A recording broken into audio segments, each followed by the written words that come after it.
Ladies and gentlemen, welcome to Casting the Spotlight episode number 202, and it is our official Halloween episode. And our featured guest tonight is none other than Strip Club Gene, baby! He is on... AKA Mean Gene? Mean Gene. Is that nickname? So he is... No way, not on here. Not on here. Not for the duration. You have no idea how many people I had to explain. Who? How Anybody that saw it on social media. Yeah, that's true. Really? I had an old coworker that asked, and I said, it's a long story short that it's been a name since high school. And it's just been... And then I'll explain the whole nickname, and then they're like, wow. Yeah. Yeah. Oh, like all the whole sub, nickname. the sub nicknames. The whole nickname. The lap dance legend. Not, yeah. The whole titty bar nickname. tyrant. Mean Woo G. Yeah. He's back on. It's been a while. I guess the last time you were on, though, you co-hosted with Big Dick Nick, another legendary nickname person. We both hosted. We were happy to have you guys. Yeah. I don't have Nick here today, but It was Mean Gene slash BDN. Yeah, 96, 97. Oh yeah. I was actually gonna mess with you and be like, you should let me do the intro again. No, I was I would've messed- honestly thinking about that. I would have messed it up because I would have said 200 or 201. Yeah. I would have been like this. 200. Like, Well, Gene O'Mac, I thank you very much for coming back. it's been a while. It was a great time having you, as always. But your next episode was tremendous. We always love having It's a you. good time, We love man. you. I'm glad you're here. So, especially during this season, it's always a lot of fun. Talking slashers, talking horror. It's the best holiday. It is, yeah. It really is. I mean, It's like, an upper echelon time of year. Just October It's as number a one. month is like number one. it's the time of year. The Yeah. way the weather feels, football's the back. horror It's movie fucking binge, NFL football. It's just You great. just gave me another topic. Did we? Good. We'll be getting to the good, the bad, and the shits. But first, there's a segment that you have never been on because there's only been 2 guests ever that have been on the segment. One as recently as a few episodes ago here. And one So- is your former co-host. Yeah, your former co-host. One of them. So, tonight we are going to do a special edition of This or That. And that segment is you're going to have one measuring stick that is picked, and it is going to face a gauntlet of 10 things, but that one thing has got to face everything. So the category, we've done a ton of different things. We've done movies, we've done actors, we've done, fast food And so, restaurants, yeah. stuff like that. So like, Food, TV you are shows. and- only our 3rd guest ever on the segment, and it seems especially special to have someone on during the most prominent horror Halloween-based episode, I guess, which is always our last episode of October. There's a couple. Didn't you guys do The Walking Dead? Yeah, we did Yeah, the we Walking did Dead that. characters twice, and See, we did there's- seasons one time. There's a few that I feel like would be hard when it comes to like just in general with horror or The Walking Dead. So you like the segment though? You like the Yeah. comparison thing because it also gives you a reason to talk about things and break things down in a way you otherwise wouldn't. Mhm. You know. Like I said earlier, I know you're number one like horror slasher, but I feel like I don't know Eliza's. I don't know if I. I don't even know. Yeah. Wait, so I- what did I say that you? I feel like yours would be Freddy. Oh, and, as far as character goes, Yeah, either Probably. Freddy or Michael. probably. And see, like for me, I have 4 that I can't. That's But why I I feel don't- like once I get asked, You I'm feel gonna like a be Michael guy to me. stuck. You know. I just love horror. I know that's a cop-out answer. I know it is. Like, people have always bought me Jason merchandise. That's just been Well, what's you've put kinda that off filtered my too. way. Yeah, you're like. Yeah, like I mean, those. I do like. I just love. I love all of them though, and I love a lot of things outside of the series. It's just like, I don't know if I could necessarily say, even out of the big 3, like what my favorite one is. Like, I guess I'm kind of the resident Jason guy, but Yeah. at the same time, that's no hate on Freddie or Yeah, yeah, Michael yeah. because I've seen all their movies. I like them too. It's not like I don't have like a distinctive like, oh, this is my guy. You don't know? even have. Do you even have? Because I was gonna say that earlier. Because you asked him, and I don't think Elijah gave a definitive answer. But like, I mean, if you had to say out of the slashers, though, I mean, is there anybody in particular? Not necessarily their movies, but like, is there anybody you lean at all? If you had to give the edge to somebody, who would it be? I don't know. It's honestly hard. Before it we get into really, this. really is. Like, See, I had two, and I can't decide Who? between Jason and Ghostface, just because Jason Really? was the one that I saw originally first. Because I never was into horror, because I was always just scared. And with Ghostface, I remember, back in the day, everyone had like HBO or something. You weren't supposed to be up at night watching TV. And I randomly came across, that's how I ended up watching like all the original Star Wars. But I remember turning on Ghostface, and I remember seeing that mask, and I was immediately just turning it off, like I was scared. Mm-hmm. And now I was like, can't get enough of it. I know. But with Jason, I feel like he was the one that more when I got older that I watched, and I was like, okay. See, I hadn't seen too many of the Friday the 13th, and like since me and Elijah have been watching movies together, like you showed me a lot of the Friday the 13th I've never seen before, and so that was another reason I'm like, you kind of feel that that's sort of the direction, and like because like I know you like a lot of Freddy's movies, as well, or like Halloween's too, and like even the numbers could be close, but that's why I asked, because I'm like, yeah, it's hard for me. definitely for years it seemed like Jason was. I mean, sorta he's kind of like, you held it. he's kind of been, my guy. So like, and I mean that I don't By default, it would make you dispute say that. Like, could Like- you make a top 5 and actually write down who would be above who, or would you be stuck? Because I feel like I would be stuck. Yeah, it would, I it mean, might be it'd, tough. it'd be tough for me because, like I said, I've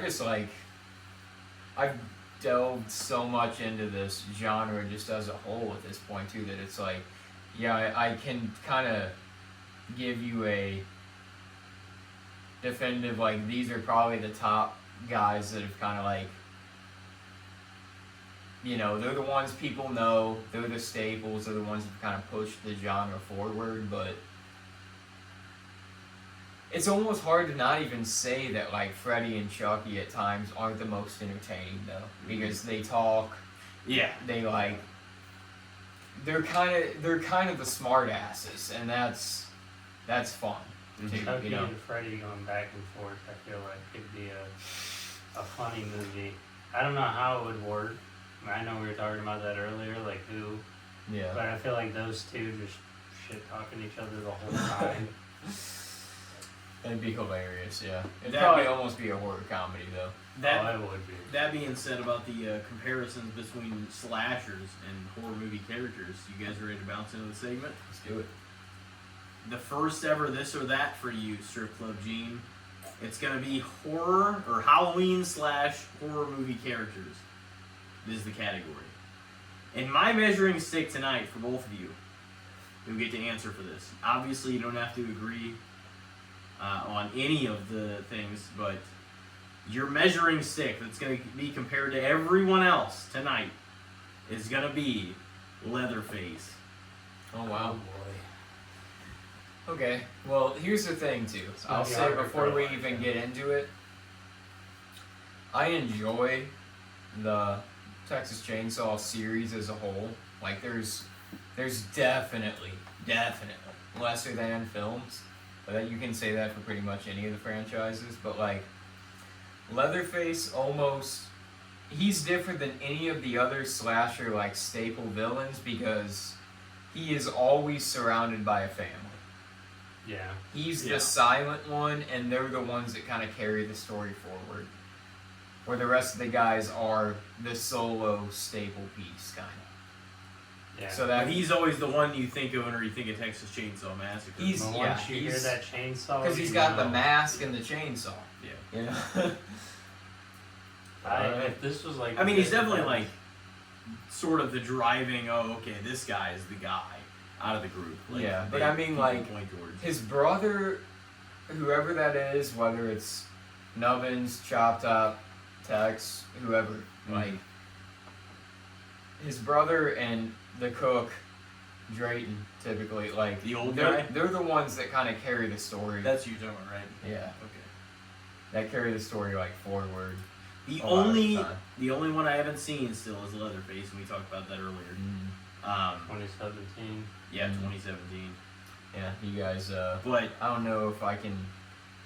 There's aspects I like, but I don't know if I can say you're missing a whole lot by not Yeah. seeing it. I don't know how to describe it. Like, if you'd ask what Leatherface, I would say it would be like, not in a mean way, but like a country white trash horror. Yeah, I mean, it Yeah. is. It's But it's not- backwoods hillbilly Catchy. horror. Yeah. He was. Texas Chainsaw Massacre was the birth of hillbilly horror. Kind of. It's like you can almost attribute almost anything Rob Zombie's done. Sounds like And the you can be name like, of a band. TCM is.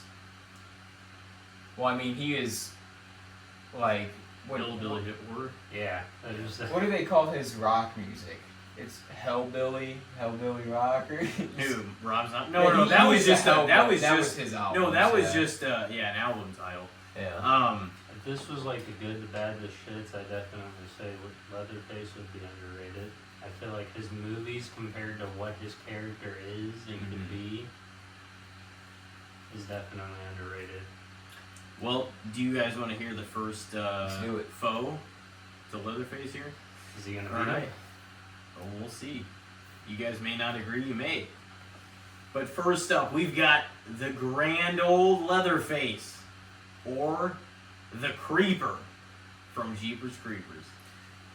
Gene, why don't you have the floor here? What do you just saw those for the first time? Let's set the stage here. What'd you think? What'd you think of Jeepers I Creepers did. 1 through 3? I remember somewhat of the truck and like the silhouette of the creeper from like as a kid, but I don't remember watching the movies. I did rewatch all of them though. I enjoyed them. I didn't think they were bad, but if I had to pick overall who my favorite was, I'd still have to go with Leatherface. I think, and I know I'm not gonna sit and bring it up, but like Mount Rushmore, I feel like Leatherface would be on there, at least for me. Mm-hmm. Just because he's the very, like I said, iconic, one of the first. Yeah. That's why I feel like they're the 4 that I said. Because if not, like, who else? You know what I mean? That was kind of like who started off the significant franchises. You know, like the modern day kind of the way horror is. Who's you the know. fourth one? Michael, Jason, Freddy, the and Leatherface. Freddy. Yeah. Yeah. I feel like that would be the. I don't know, because I don't know who would be instead of any one of them. You know If what I I mean? had a custom of like my own, I don't know if I'd put Leatherface on there. I Mhm. probably wouldn't put Freddy, but I feel like overall those 4 would be. Thinking about it more, I feel like those 4 would be the iconic. Yeah. Yeah, they're probably like the Most influential for the standard, slasher genre. most agreeable answer. Man. Yeah. For the Mount Rushmore, you mean? Yeah, it doesn't have to be your personal answer. No. But I feel like that would be the most like real answer. Yeah. Is those So you're gonna give the edge to the Leatherface over the Creeper? Yeah, I'm gonna have to go with Leatherface. Okay. I feel like maybe if there was more movies with the Creeper, but I also don't know how well. Yeah, maybe more good ones. There was like 2 good The ones. Jeepers Creepers, you only watched it one time. You Yeah. gotta see that. I don't know if I again, really because- do it. Well, because but I don't really know how much we watched it when we watched it. You know Which what I mean one? either, and that's the 3. thing. And like I watched it again, and like it really wasn't that I bad. didn't think 3. I don't think bad. it was 1 or 2 necessarily, but Because I was. it wasn't bad by any means. It was kind of more on. It was decent, but it was like. I don't know. I really wish they had like pushed it forward instead of being like, oh, this actually took place between 1 and 2. Yeah. Instead, you know what I mean? I was kind of hoping it would take place 23 years later. Yeah. That's the thing sometimes that I hate about TV shows and movies. Like we're jumping back or jumping forwards, or some shows are like we're here, and there's. What do you think? Well, like I've said, like I would probably put the original Jeepers Creepers like in my top 25 horror movies of all time. You know, and I've seen quite a bit, so that's a pretty high standard. But even still, the legendary status of Leatherface, he's got to have a job. Like, just because of what the original did, but also just there's a number of those movies in that franchise that are solid and worthy of viewing. And you know, you can't really say the same for Jeepers Creepers. Not even if you can say that there's 3 good ones. That's you know. Well, there's only 4 of them. Yeah. I thought the first one was really good. It was. No, The first 2 I thought that's were really good. I think, yeah, they're both great. But the first one is that is a staple, legendary creature feature. Especially for the modern day. Yeah. That's the thing with those 2 movies just in general. I remember watching all the Texas Chainsaw with one of my friends. I was streaming it on Discord and we were watching it. He's like, we're in Texas. Why does nobody have a gun? It's the same thing as Jeepers Creepers being on that road. It's just turn off. So you guys are both gonna go with Leatherface? Yep. In the first one? Alright, well the next one could be a little more challenging. We've got Leatherface or Jason Voorhees. Oh boy.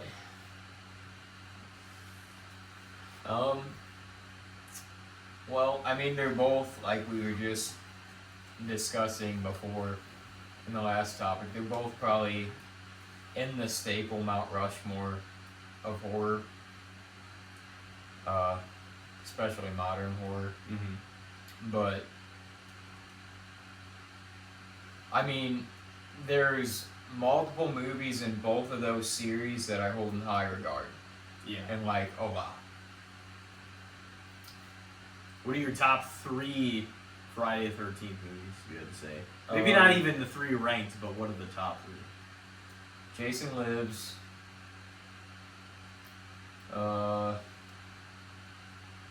You go 9 one? Probably the final chapter and the remake. Okay. That's respectable. I don't know what my third one would be. The remake? Jason X? The remake and Jason Lives would be in there, but I don't know what else for me. Yeah.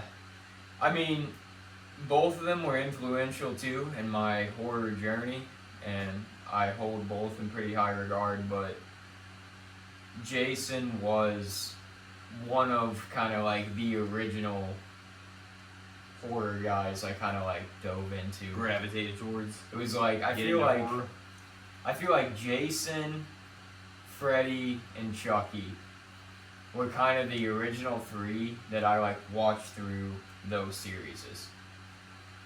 So they they hold a pretty high place in on my bar, but at the so I'm probably I mean, like we said before we even started the segment, I'm kind of the resident Jason guy, so I'm probably giving the edge to Jason. Alright. 1-1 for Elijah. That's no disrespect to Leatherface, but He hates him! He's Freddy and you're Jason. Who am I then? you're Mike. You're Mike. Oh, I'm Michael? Yeah. You were Michael for Halloween. Yeah, it was.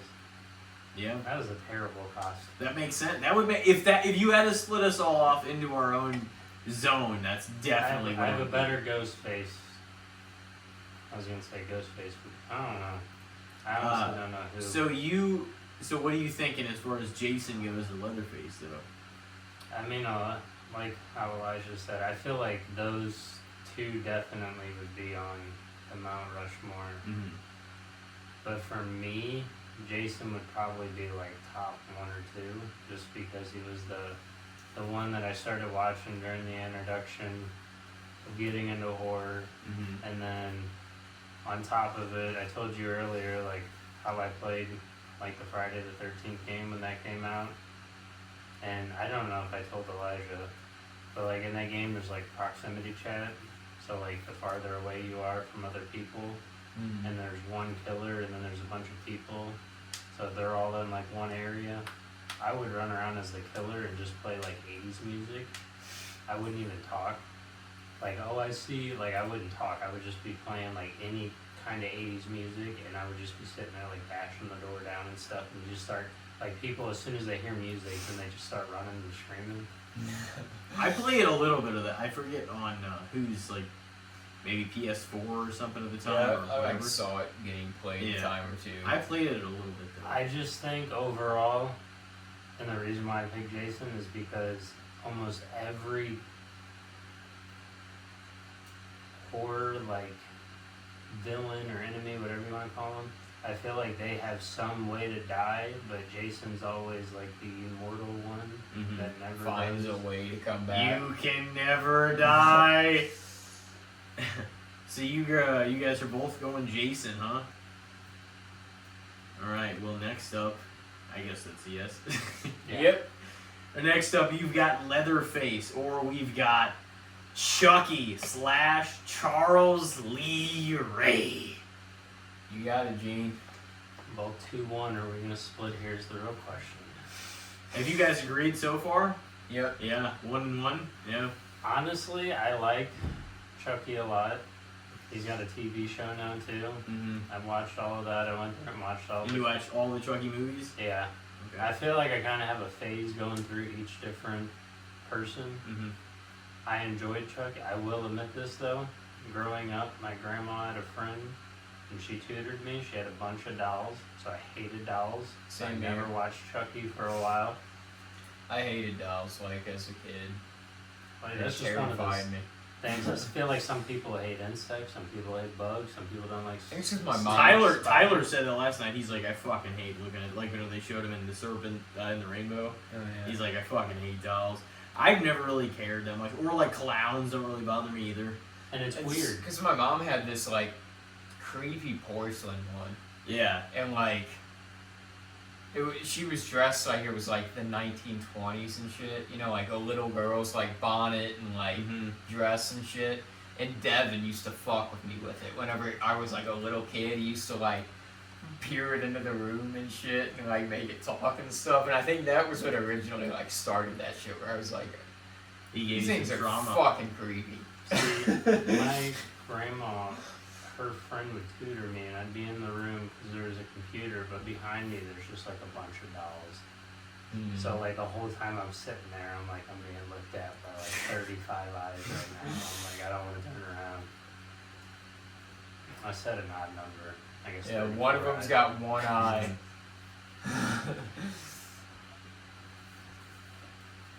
What do you Who think? you got though, Gene? If I had to pick, I'd still probably go with Leatherface. I don't know. Okay. I like Chucky a lot, but I feel like overall Leatherface is very iconic. This is where it's hard for me because I feel like modernly where I am as an almost 30-year-old, I really enjoy what the Texas Chainsaw movies are. Mhm. Like, I Yeah. really like them a lot. I watch them, I can, like, that's the thing though. I feel like I watched through that entire series within the last 5 to 8 years, you know? Whereas Chucky was kind of part of my influential adolescent journey into horror Mhm. originally.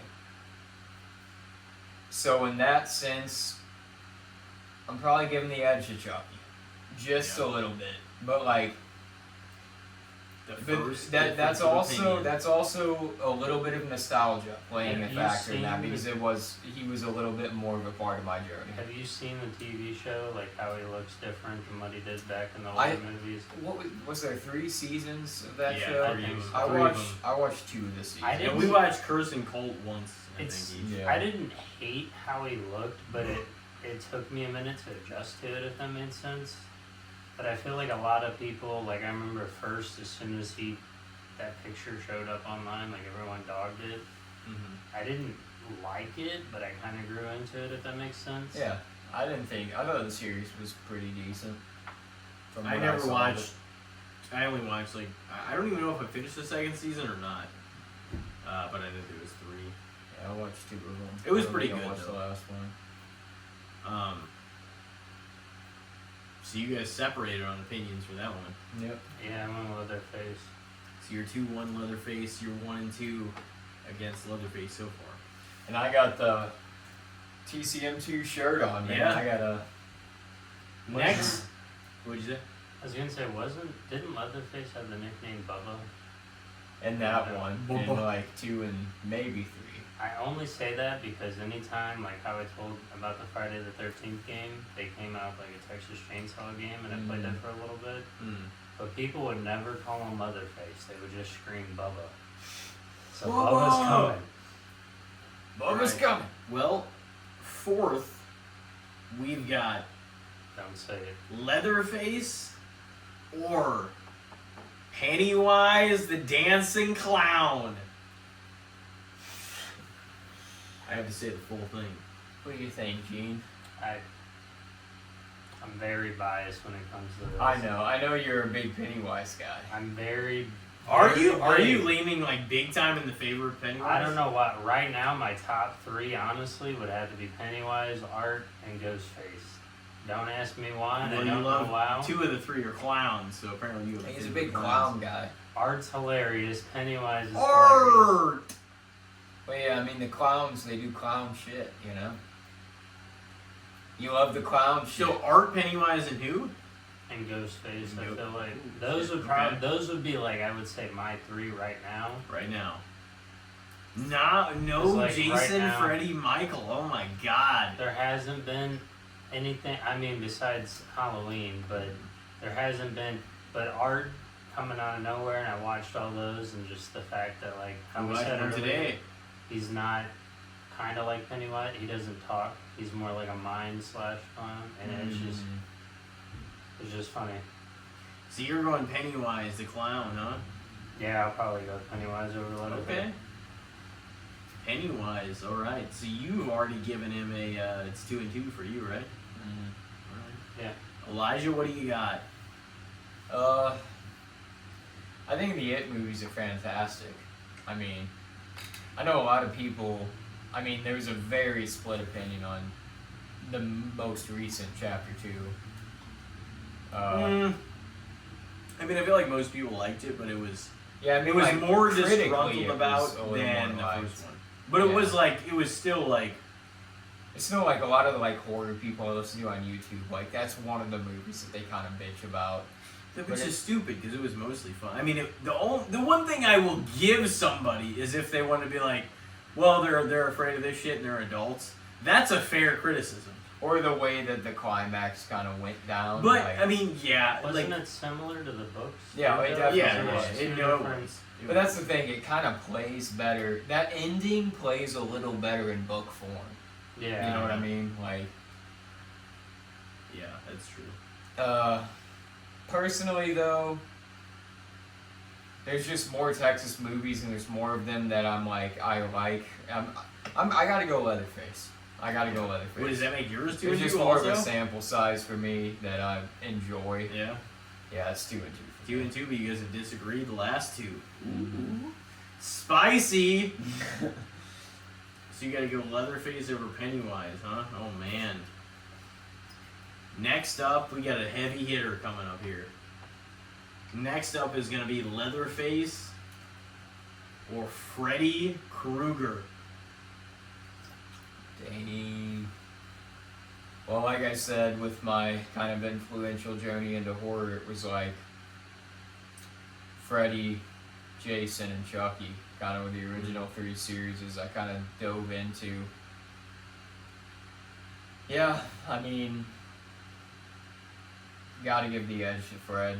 And again, that's, I mean, I've said it with the other topics already, like, that's no disrespect to Leatherface, obviously. Like, I've chosen him a couple times, and I like that series a lot. It's just Nightmare was a little more influential in the journey, and Freddy's a little more of a solo staple character. He is a you little know? more characterized in general. Like he's got a lot more, I think, to him that you just know about. Than Leatherface also. Yeah, Which isn't Leatherface like- is surrounded like It's That's the thing, kind of too. cool because there's some mystique around Leatherface, but I think Freddy brings much more to the table overall. Yeah. Freddy kind of carries his films. Leatherface never had to do that. No, you know. 100%. Like- It was about the whole family and the whole, like we were saying earlier. Gino Mac, what do you think? For me, Thinking about the titty bar? No, I think Thinking about I Freddy haven't- Krueger's titty bar, that'd be hell of a dive in there. he'd probably have it in his world. Yeah, Oh, probably. yeah. It'd probably be a fucked if it up was one, good, but yeah. It wouldn't be good, I guarantee you. You go If back, it was his you go titty back bar? for a lap dance, dude. The strip would turn into Freddy Krueger. They would look like that one bitch in fucking Terrifier. Oh yeah, I'll take it off for you. No, keep it on. Just laying back in the chair. Oh shit. Between- That's not a bad idea for a spot in a horror movie, though. Yeah. I think I would have to go still with Leatherface. Ooh. Just Ow. because I mean, he's not, he go doesn't through. seen a lot of Freddy movies, so. No, I he think, hasn't. like I said, I You need to feel like watch more. both of them would be on like the Mount Rushmore staple of just like horror in general. But I think get it need for to your watch- personal. I think I need to preference. watch more Freddy. It's preposterous that you've seen more Leatherface than Freddy. I mean, not really. Leatherface. Yes, it is. Like I said, I feel like Jason. I mean, you should Freddy, have just seen all of both. Those are more like, Jason, oh well, Freddy, I'm gonna. Leatherface, and who was it? I mean, they're entirely Michael? different kinds of things, Mm. too. Yeah.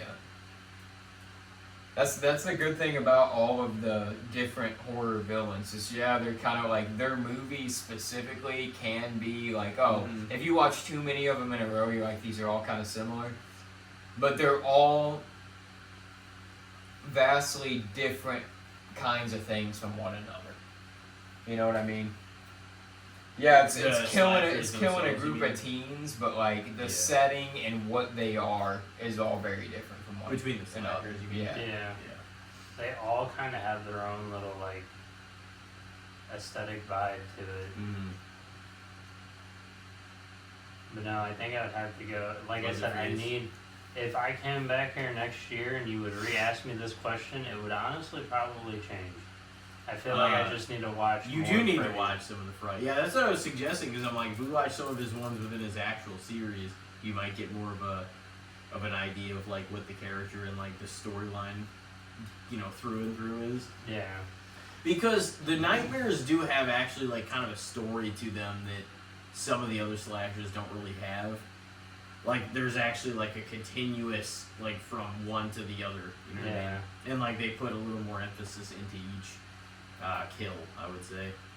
That's the thing that I feel like what's wrong with a lot of the horror movies is I feel like we'll get a set of movies and there's like one bad movie. Or like we'll get like They'll every have other at least a movie. couple of bad movies. But it feels like, and I'm not even saying just towards horror, this could be Mhm. towards like a lot of different things that we talk about. But it feels like first movie could be great, we're leading up to this, and then it feels like a complete U-turn because of like this Mhm. director or something. You know what I'm talking about. Yeah. We can go to totally different subjects on that, but So you've taken Leatherface in 3 to 2 so far, right? yeah. And then Elijah thinks 2 to 3. Mhm. All right. Well, next up we've got Leatherface, and I don't know if you've seen any of these or not, which are the Evil Dead movies. So it's gonna be Leatherface or the main character in Evil Dead, Ash Williams. 1-on-1. And this is a little bit of a flip on its head because Ash was like the final guy. He Yeah. wasn't really the Yeah, villain that's of true. the movie. Even though he did some questionable, wild shit, but I mean, like, Here's your chance What are to you talk gonna about do? him. you seen any of the Evil Dead, Gene? I think I might have seen part of one of them, but I can't say I actually have. I Mhm. think that was I was gonna message you about because there's a few movies. So I think earlier you mentioned Psycho, Yeah, I it's the still need to Psycho see that. franchise. Yeah. but I think Evil The first Dead. one's definitely. I mean, if you're gonna dive into the other ones, 2 and 3 are good movies still. 2 especially is still like a really good horror movie, but 1 is the classic of the Psycho, obviously. It's the only one Hitchcock did. The second one didn't come out till like 20-something years after. Which is kind of insane, but... But as far as the Evil Dead goes, I can't really say because I haven't seen them. That's another. How many different movies are there? I know there's. Is Evil Dead 2, and Army of Darkness was like the original trilogy. And then they did the 2013 remake. They did a TV show, Ash vs. Evil Dead. They did Evil Dead Rise. Came out just a few years ago. And Bruce Campbell wasn't even in that. He wasn't in the remake either, Yeah. the 2013 one. So is that a default Leatherface for you? Yeah. Yeah, I for me can't it has to be. Yeah. There's an old TV show that I remember Bruce Campbell being in, and I remember liking him, and I'm trying to remember what it was. He was the and he He's played a always few spots in charismatic. the Spider-Man movies, the Tobey Maguire ones, because it was another Sam Raimi No, I project. remember, yeah, I and remember shit. that. You remember when Raw was on USA? There was like some TV show he was on. Was that Ash vs. Evil Dead? It No, that might have been on like Sci-Fi or something. I think he was in it though. But I was like, I remember him as an actor, and then I remember hearing about Evil Dead. Bubba Hotep, I had him watch that for this horror movie list. So that's like a horror comedy, but that's kind of like an underrated Bruce Campbell lead role kind of movie. It's worth checking out. That's I think on like a lot of stuff, like Prime for free and stuff. Good times, Bruce Campbell, man. So what is your definitive answer on that? Since this is basically by default Leatherface. Are you 4-2 Leatherface so far? Yeah. Oh man, he's whooping some There's ass. a few people that I feel And like we we s- only beat. you knock don't worry. Leatherface off. We've still got 4 more. They're gonna beat him off. Man, beat him off. I don't. What kind of gay shit are we turning this segment into? They're gonna whack Leatherface and his fucked up dick off. Yeah, this is some weird shit, man. What do you got? Who are you beating off? Who am I gonna beat off for this Commercial one? break. We'll be right Are you back. gonna jerk off Ash Williams or Leatherface? I mean, if you put it that way, I'm jerking off Ash.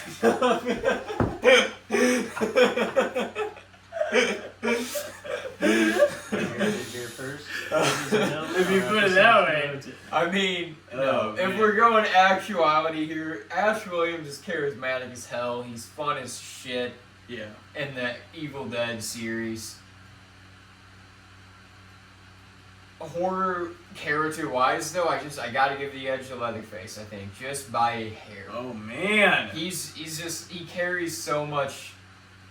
He carries so much weight within the horror genre. Yeah. You know. Wow. All right. Well, he switches the game up and goes back with Eugene. All right. Next up, we have gotten Leatherface or another extremely heavy hitter. Don't say it. Michael Myers. He shot him 6 times. That was our lead-in for the episode, so don't I forget. know what Gene's picking. Well, what do you got, Gene? Give us a nuanced answer. Give us your opinions on Michael after all these years. I think the obvious choice would be Michael. Unless Okay. it's Halloween ends, then I'm going Leatherface. Yeah. No, I think Michael is probably, if not one of the main Halloween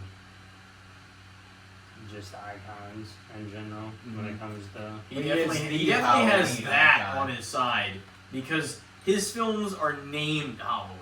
Yeah. And he's one of the So it's horror like, yeah. genre staple characters. Oh yeah. In absolutely, most general. movies, I feel like, I mean, there are few different movies that are, I mean, there are a lot that are horror based, but they're not everything's based on Halloween, but isn't it always around? Yeah, it's basically always around the holiday. Yeah. Yeah. Oh, it's always like it's always from the 29th to like 31st, or maybe But I'm like- November 1st.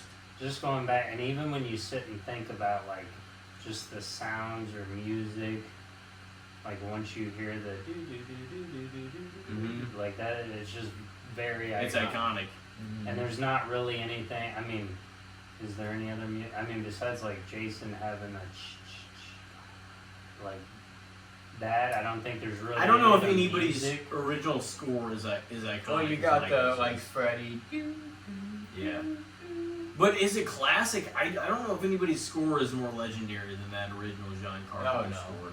And that the crazy thing is, that was just like done with, that was $0. He just Mhm. did on a piano, and it Mhm. became so iconic. Yeah. If I had to pick though, I would probably go with Michael. I mean, Michael. it'd be a very close, like back and forth between the two, but I'd have to go with the Boogeyman. Yeah, I'm kind of leaning with you here. I think both are iconic. I enjoy multiple movies within both those franchises a lot and hold them within high regard. But I think a big part of it too is Michael is the guy of his franchise too, Mhm. you know, and again, I mean, Leatherface is overall, is too. yeah, but Leatherface is hindered by, like, you can say he is the staple face of the Yes, Texas Chainsaw franchise, but if you watch the movies, he's never the lead guy of even his family. You know what I mean? It's like, so that does kind of hinder him a little bit. He's the most remembered though, usually, because whenever you think of an image, you don't ever think. Well, of he's the those other most guys. remembered because You don't ever think of those other guys. the mask and the chainsaw. That is Yeah. why Yeah. he's the most No, remembered. for sure. I don't dispute that, but he isn't. Nobody ever brings up those other people. They always bring up. Yeah. them. Because the chainsaw. Once you hear Yeah, that sound, he's the guy. But yeah, I think Michael was. I mean, he was the more. Michael Myers. Even though Leatherface was first, Texas Chainsaw came first. Like Michael Myers and the original Halloween kind of like transcended the slasher movie subgenre of horror, He did. because It Texas broke Chainsaw ground. almost felt like a grindhouse movie more than it felt like a slasher movie in a lot of ways too. So with this one, you guys are going to, even though you've had a difference of opinion on a few now, you're gonna both be set at 4 and 3. Against, I think out of favor of Leatherface, right? Mhm. So 3 and So- 4 against Leatherface. Well, with Actually, you, Gene is in favor. But Gene's it's both 4 and but 3. they're both 4 and 3. Oh, so I'm 4, you're 3 technically. yeah, Yeah. Well, yeah. Yeah. You're 4 you're in 4 and favor. 3 in he's favor, and I'm 3 3 and and 4 4 out out of of favor. favor. So next up, we've got Leatherface or somebody we just watched earlier today, Oh no. Art the Clown. One of the newest, if not actually Oh, probably boy. the newest slasher on the list. Gene's favorite. I'll take the 4 first, because, you know, maybe I'll be surprised by Gene's answer, but Don't influence him. I, personally, and don't get me wrong, like, I'm not disputing, like, I'm very glad Art the Clown exists, because he's kind of a modern day slasher villain. There's not a whole lot of them. Yeah. You know, even like, there's a few modern day slasher movies I like a lot, but like, and I hold in pretty high regard, but they don't. Terrifier was the one that kind of broke through to a little bit of mainstream, to where it kind of like, it carried the weight of like, oh man, can you handle this shit? Like, and you don't get a lot of movies like that in 2020s like you got in the 80s. You know, Yeah. like, the horror fans kind of like blood buckets movie. And that's what the Terrifier franchise and Art the Clown kind of birthed. And I appreciate them for that. But also, I wouldn't necessarily say that they are some of my favorite modern horror movies either. At the same time, like, that's just from a personal standpoint. Like, I enjoy them; they're a good time.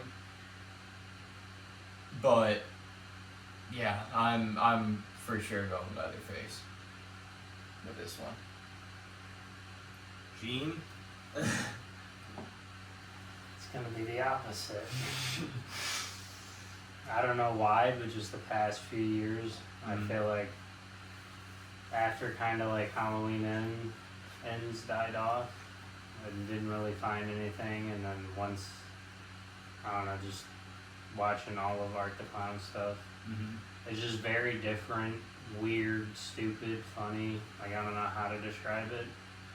Kind of like how Elijah said, it's got like a very 80s feel to it. Like, it feels like an older movie, but it's in today's perspective. It's not, you know, something like today where it's all like everything's just. It's like something that Out of the pays park. homage to the classic slashers while being a modern day. And that's something you don't see innovation. a lot. Yeah. It's something that you don't see a lot. No. Because a lot of people are trying to do, well, we can make nuanced horror movies that are about this and psychological, and like that's fine, but it's like when you try so hard and it just kind of loses its luster, because like I kind of agree with Jason, who we had on a couple episodes ago too, whenever he said you can't really drag horror out over a long period and it still be actually like scary. You really can't, because it has a certain time that like it's gotta get you, it's gotta grip you in that time, and like if you whenever you put it out in like 12 episodes, it's like, well, it's not really gonna be that frightening because it's very broken up, and you know what I mean. And at least for me, I hope like Art the Clown gets I don't know, the bigger Haunting over of the Hill House years. is pretty fucking terrifying. What is? I said, I don't know, the Haunting of Hill House is pretty fucking creepy. That was like 10 episodes. No, but I just fully understand what he's doing, or like what he's saying, because like you really cannot suspend anything that long and it still be terrifying. Yeah. Because it just loses its luster after a little bit. I mean, I think that can be said too if you carry a franchise on for too long. No, Yeah, definitely, for sure. But a lot of them did. Mm-hmm. And So they, it's, you know what I they mean? started to kind of lean more comedic because they had to. Yeah. But no, that's kind of the truth. Like you can only really suspend it for so long. That's why some of the scarier movies we've seen have only had one or two editions ever. Mm-hmm. You know. And you're going Art the Clown. Yeah, I feel like I don't know, it's very different, especially comparing to like, I mean, Pennywise is the only other clown off the top of my head, but like he doesn't talk, doesn't show emotion, makes zero sound. He's He's not like a Jason or Michael as like a clown character. yeah, and he A doesn't, little more personality. Oh yeah, I mean he shows more facial expression. Yeah. he doesn't have like most killers have a unique weapon like chainsaw or kitchen knife. He has like a trash bag full of like whatever's in there. He was just setting all that shit up instead of, or trying to get the bloody dollar bills Yeah, that he had. like he could pull out a dead fish It's like, filled sir, with I'm gonna- nails probably. Like, I think you guys are back to 4 and 4, just obviously disagreements versa. on a few. Yeah, on like 3 of them, I think. But next up, we've got I think Leatherface. 4 of them now we disagreed on. Oh, really? Mm-hmm. Next up, we've got Leatherface or John Kramer / Jigsaw from the Saw movies. Man,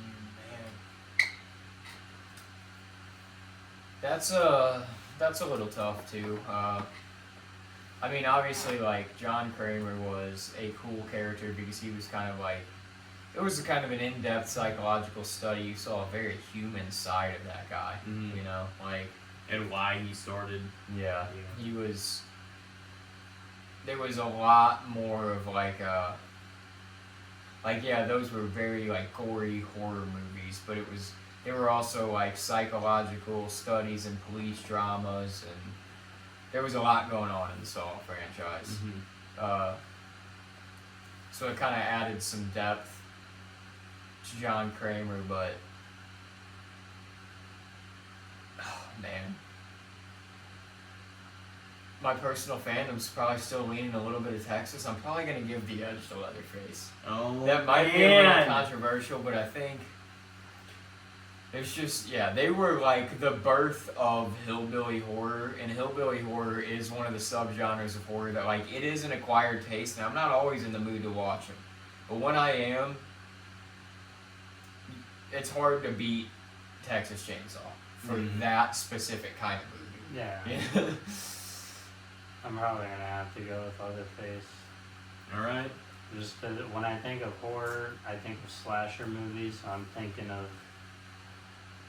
Leatherface, Jason, Ghostface, Mm-hmm. just a like very 80s vibe. Yeah, he's probably more of a staple, like we said, a Mount Rushmore Yeah, character. yeah. In that sense, yeah. So you guys are gonna go. So you both are in 5 and 4 with several disagreements. In favor of Leatherface, right? Yep. Yeah, Yeah, because you just ruled in favor of him. yeah. We've got one more left, boys. Next up is going to be Leatherface, and last but certainly not least, Face versus Face. Oh no. Leatherface versus Ghostface. Well, again, maybe Gene will surprise me, but I think I know where he's going to lean with this one. I think that you won't really get a horror franchise that is through and through, movie for movie, every single one of them, as strong as the Scream franchise. Because even the lesser than Scream movies, like the bottom tier Scream movies, are better than the bottom tier of basically any other series. Yeah. Yeah. Yeah. I mean, it helps to have half the size of the other series too. Yeah, but I mean, they're up to 7 now. So Well, they're 6. getting to 7 now. They're Yeah. going to be releasing 7. So it's like they're getting up there at this point. And they've all been, even the ones that aren't like, that you can have disgruntlements with, they're not as like piss poor as some of the bottom of the barrel of the other Yeah. series. But Scream 5 not being as bad as Jason Takes Manhattan or Freddy's Dead here's is the not thing. a flex. I think It's there's not a flex. But that's what you can say is like there's a lot of Yeah. people that would probably agree with you that like Jason Takes Manhattan or Halloween Resurrection or Freddy's Dead are the worst one. Not everybody would agree with you that Scream 5 is the worst Scream. Yeah. So like Well, that yeah, I mean- debate in itself is like But it's usually between like one of most people like the first two. Some people don't like the new ones in general, yeah. but I know a lot of people. There was a good now it's group gonna of be people that so like out of 5, place though. that those two are even in there because Mhm. Scream 7 is gonna be more, you know. A lot of people liked 5 more than 6, and I had the Yeah. opposite opinion. No, the critics and the audience overall ruled in favor of 6, but there are some people that I know that said Again, that. I But still- 5 was not even close to as good as 6. But I mean, and I had a lot other of than problems Sydney, with 6. other too. than Sydney being in 5, it was like the only fucking good part of it. Yeah. Some of the characters were annoying as fuck. And they were like, "Well, let's just model the Scream fucking 1 over again." Yeah. So it was as lazy as The Force Awakens in the way that it was lazy. And then kill one of your favorite iconic, yeah. like, established characters. yeah, and that too. And it was so not a trade-off to suspend your disbelief with that either, because it didn't fucking make any sense of how he was killed Mhm. by somebody that was not 6'2", and it was like 5'1", And they were kind of towering over him. and it that didn't make scene. any fucking Yeah. sense. 5 has so many holes, it's got to be even below 3.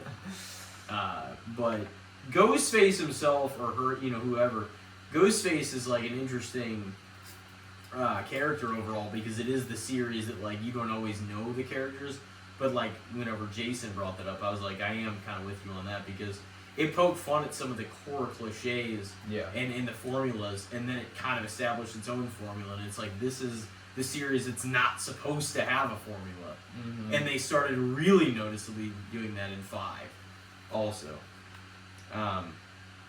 Yeah. I mean, but it's just like, That's kind of the thing too that's interesting about the movie is whenever you go to watch it, I also don't you're think all sitting these- there thinking who's the killer. I Who's also- gonna be the killer? I also don't think, and I know It's we like a love them. mystery at the Yeah. same I time. know we love them and talk about them, but like I also don't think all these series need to go nearly as long as they end up going. Well, no, but it's You know? just because they have iconic characters. There's horror fans that are just going to continue to spend money on properties, For sure. and they're going to keep releasing shit. You know. After Sydney, it's just like whenever she's aging out of this, just stop these fucking movies. Though it's like Jesus Christ, we don't need to see. Yeah. You know what I mean? It's gonna I be very agree with that. formulaic They and make very fun of- like predictable. How many movies are they or what is it in stream? The stab 6. movies? No, Oh, the stab. They have like Yeah. 7 stabs Yeah, see, as in the I'm just story. gonna keep going with that, and I'll just keep going on the movie. I think the stab movies have been in the story of Scream. The stab movies have become a thing of the past, though. Like they haven't released one in like a long time, or whatever.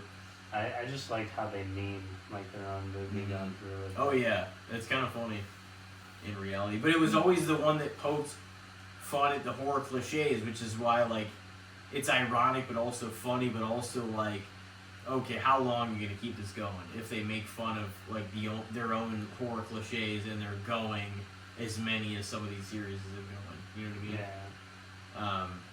So, Yeah. but people want to build on what's established, but it's just like you're going to lessen certain franchises by doing that instead of like just, you know, it's like create something else, you know, do something, just call it a day. It's all good. But anyway, I don't think either one of you guys have answered yet, have you? No. I already know who mine is. All right, well, who do you got? You might as well tell the audience. It's gonna be Ghostface. Oh shit!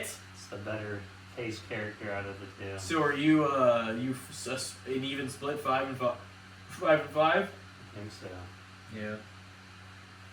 Were we 4-4 Okay. or were we 4-5? I think you were 5-4 going into That's this where one. I'm gonna start out. Mhm. That was a good one. I mean, I think what kind of hindered, like I said, the Scream movies are, that's like potentially my favorite horror franchise through and through of any of them.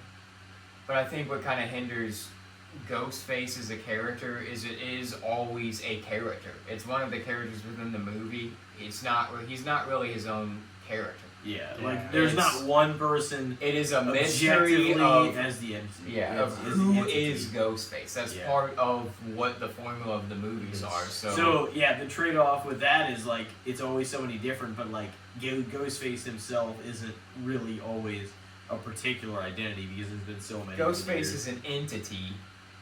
He's not really a He's character. not tied to a person. Yeah. Yeah. So in that sense, I'm leaning with Leatherface because Leatherface to me is just more of an established iconic. This is what he is. Character. 6-4 on you, I think, right? Yep. Wait, so who outside of Michael, Jason, Freddy did you take over him? Michael, Jason, Freddy, Chucky. Yeah. Okay. Chucky. All right. Well, that was actually about the best one I maybe could have picked. Who did I pick over Leatherface? Michael. Pennywise, Michael, Art, Jason, Art, Ghostface, Ghostface. and one more, right? No, it's No, not it's five. just those 5. Well, I guess it is time for your list. So we will start with that. All right, what do you got for us? Alright. Your guy's main is gonna run the gambit tonight. Is gonna be the Chucky. This is your Uncle Charles. He's the man. So first up, we got Chucky. Regina, I know you're gonna love this. But we got Pennywise. Oh shit, Gino Mac, what are you thinking? Me and you answered for this one.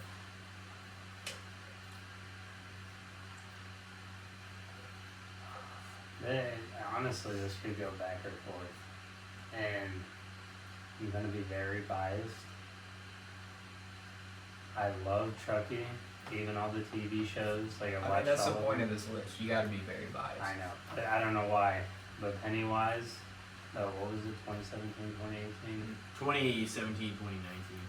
I don't know why, but like how I said, which is kind of like how Friday got me into it, and then like how Art got me really into, for some reason, just that movie alone. It just took off. So I would have to pick Pennywise. I'm excited for the, what was the movie? The Welcome to Derry. Welcome to Derry is the new series. Yeah, I'm coming out, excited like, to see tomorrow. that, to see how they turn that into a TV show. I wasn't excited when Chucky had his own TV show, but I actually enjoyed it. Mm. I was going through watching, I don't remember if they were week by week or if they just released them all at once, but I remember just going through and watching all of them. But if I had to pick, it'd be Pennywise. Okay. Pennywise the dancing clown, huh? The dancing clown. Man, for me that is tough. I really like both those guys. And they're both entertaining too. Like even Pennywise, man, he talks a lot of A shit lot of in those people movies. don't talk about, like, as dumb as it sounds, you hear a chainsaw outside cutting, I'm thinking of Leatherface. Mm-hmm. As dumb as it sounds, if you see a red balloon, even if it's on TV, I'm thinking of Pennywise. Mm-hmm. There's little things like that, I feel like, from movies that just come into your daily thing. Like, I can hear my neighbor outside just cutting grass. I think if I see a hockey mask, I'm thinking of Jason. Like, there's just little things like that, but overall, I feel like Pennywise, just whatever it was in that movie, the goofiness, or Mm-hmm. I think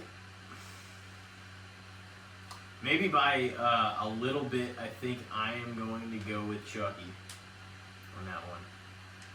and I also want to That say, one's so hard though. I feel like a that's- lot of it's people hard. are probably gonna flame me for picking probably Pennywise or Art over, but I just feel like a lot of these are I mean, they very, can flame you though. It is personal opinion. they're very at the end of the day. iconic, but I feel like you also have your favorites, Mhm. and those are very high up on my favorites just Yeah. because of just the stupidity and goofiness. That's what we were kind of talking about earlier. It's like there's a difference between what we can all sort of identify as this is probably the horror Mount Rushmore, and what we would personally pick Mhm. Yeah. as our Is your like favorites. favorite? And Yeah. even as personal right now, if you ask me and then we come back here next year, or if we probably, I don't know if we've ever talked about it on or off the podcast before, but even back then, if I had to pick my four, it would probably have changed today. Like Art probably wouldn't have been on there Yeah. a couple of years ago, but now he's honestly one of my favorites. Mhm. Like I said earlier, just when we were watching the second movie, just like the glasses, I think, I don't remember what I have on my app, but like I know I have Art with the sunflower glasses on his face, like that's my profile picture, I think, for Discord. Mhm. Like just a goofy, dumb picture. Like I have Scream as my background on my phone, or Michael. But I'm like, just the overall Pennywise, just, I remember, like as soon as you say Pennywise, I'm thinking like the red balloon, I'm thinking the boat, Yeah. I'm thinking the stupid, goofy dance where he's doing that. And it's hard too because like Brad Dourif has played Chucky for a lot longer, but like especially even the new It's, Bill Skarsgård killed it so fucking hard And that's the thing that it's too. that it's hard to compare them. You know, Remakes today, like even if they went out of their way to do a whole new, say if they were doing a whole new Friday or a whole new Texas, I feel like we'd be very excited but at the same time nervous to see. But I feel like if they got the right people to do it and they killed it, it could just take over. Like I feel like Jason could be a whole new, like today's #1 if they did it right. Yeah, I think I'm gonna stay with Chucky by a hair. Alright, well, we're already splitting in the first one here. This next one might be a little easier because, Gene, I don't know if you've seen any of these or not earlier. I didn't really know if I got an answer or not. And Tim, I know you're not really as into these, but I'd feel bad if I left him off because I feel like he's underrated anyways. Chucky or Pinhead from the Hellraiser series. Oh yeah, he wasn't brought up at all. Yeah. I'm gonna have to go with the Chuck. Yeah, I was gonna say I'm almost Yeah. all the way through the Hellraiser series at this point. There's only like 2 that I haven't seen, but that's another one of those series where it's like the first 4. I mean, you can even pick apart 3 and 4 in ways, but like the first 4 are kind of like these are the ones sort of worth watching, and the rest I think a lot of them were straight to DVD. Mm. But they were also movies that were like cop drama movies or whatever other like software development, video game development type movies that they were just like, oh, just add Pinhead and Cenobites to the script. Yeah. And then they kind of became Hellraiser movies. So like, a lot of them are not great, but there is some fun to be had with some of them because there's like some young actors and a few of them that you're like, oh, I know that. Like there's a young Henry Cavill in one of the early Hellraiser movies, and he's like a real douchebag and shit. It's just like hilarious to see it, like a young Henry Cavill acting like that. But just, yeah. I mean, I think that the concept of Hellraiser was really cool. Mm-hmm. Like, these demons that literally, like, come after you. If you happen to stumble so far into your own personal depravity that you come across this box, they only find you if you are, like, a sexually depraved or financially depraved, or just like you have a real issue, and this box will find you. And then if you open this box, it just unleashes your personal hell, basically. And that's like a really cool concept for like a horror movie. But yeah, they just kind of like, once Clive Barker, the original writer and author, kind of stepped away from it all, and they just kind of like started, oh, if we don't release another one of these, we're going to lose the rights, so we got to put another one out, like they do with a lot of horror movies. Then they started releasing some shit, so. That's just my little piece on Hellraiser, since I knew you guys probably hadn't seen a lot of them. What are you going with, Gene? I'd probably go with Chucky. I feel like I haven't watched I haven't watched enough for all of them to like actually compare. Yeah. But I would say, and I haven't even watched them, but I would say that they're like underrated because I feel like it's not talked about a lot. Yeah. But I feel like there are a lot of diehard fans that actually enjoy them. Yeah. Yeah, there is some fun to be had within the series. Like there is some good ones. I need to watch some of those, like the remake I've never watched either. Oh, the remake is one of the better ones, dude, for sure. One from like 2022. All right, well, What makes this one you would pick opposite sides. 1-1 opposite, yeah. You'd pick Chucky. Yeah. Well, actually, no, I'm 2-0 then, right? Yeah, you're 2-0. All right, we're 2-0 with Chuck. Charles Lee Ray. All right. So next up, we got Chucky. And this is kind of an off-the-wall one, horror-adjacent character, but still an iconic Halloween time character. Chucky or Beetlejuice? Probably Chucky. Probably Chucky. Yeah. But man, Beetlejuice is so much fun, though. No, he is. He's some of those lines and some of that just hilarious shit he does. Like that is definitely like we were talking about a couple episodes with, like, if you were to pick an actor's 3 films, Beetlejuice would be one of Michael Keaton's films for me. Yeah, for sure. So that one is unanimous as well. Yep. All right, so 3-0 for Tim and 2-1 for Gene. All right. Next up, Chuck, man, not doing bad. we got the Chuck, or we got Leatherface. I already said my answer on the last Yeah. round. Yeah, so Can I yeah. switch? I'm just gonna. I mean, you You can can do go what with you whatever want. you want to go with. I think I'd still probably pick Leatherface. But like overall, I would pick Leatherface. Like I said, I love watching all the Chucky movies, going through all of them. Even like that's the one thing that I like about Chucky compared to almost every other franchise is they continued with all those characters and still put them in, even in the TV show. I would say spoiler alert, but it's been out for a minute now. But like they brought back different characters and stuff, and that's something that they did that a lot of other shows I feel like mess up on. I feel like a lot of other franchises with like movies and stuff, like how we're joking around with Leatherface earlier. They're like, well, let's bring up this person from 30 years ago. Well, they just reboot that franchise. They just like it feels like, especially for a while within that franchise, that every new movie that came out, they're just like, this is our own take on it. It wasn't really, there wasn't really any continuation. Yeah. There wasn't any intention of continuation either. Yeah. I think for the iconicness, I think I'm gonna lean in slight favor of Leatherface on that one. Okay. As far as entertainment of the character, I mean, I think Chucky like gives you a lot to like laugh at and like be entertained by. But that one's slight as well. Just like the Pennywise one for me. All right. So So that the is first one out of favor for Chucky. Yep, the second one for Gene. Next up, we got Chucky, or we got Hannibal Lecter. Vastly different kinds of characters. Have you've seen Silence of the Lambs, right? Any of the Hannibal never Lecter seen it? kind of movies? He was like a serial killer that was like a cannibal. Yeah, I'm sure you've seen the image of Hannibal Lecter. Yeah. Yeah.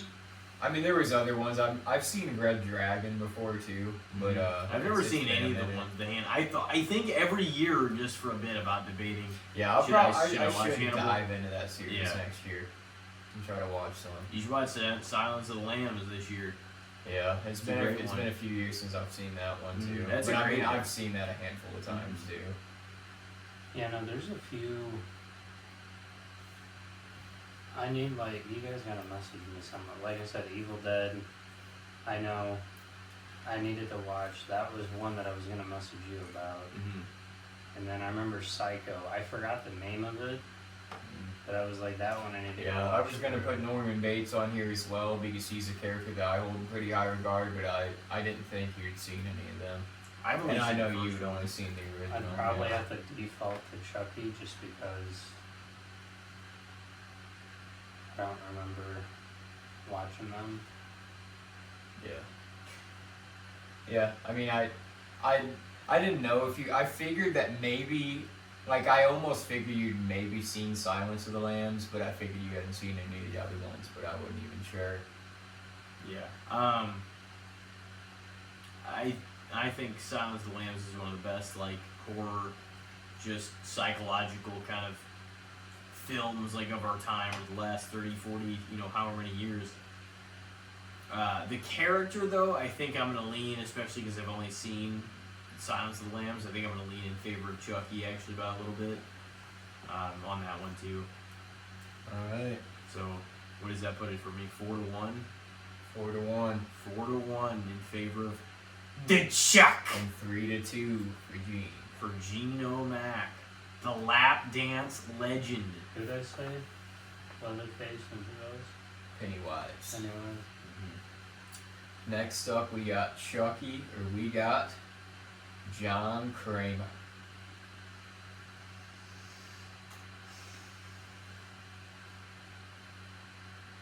How many have you seen of the Saws? Like a good amount of them, or a few of them?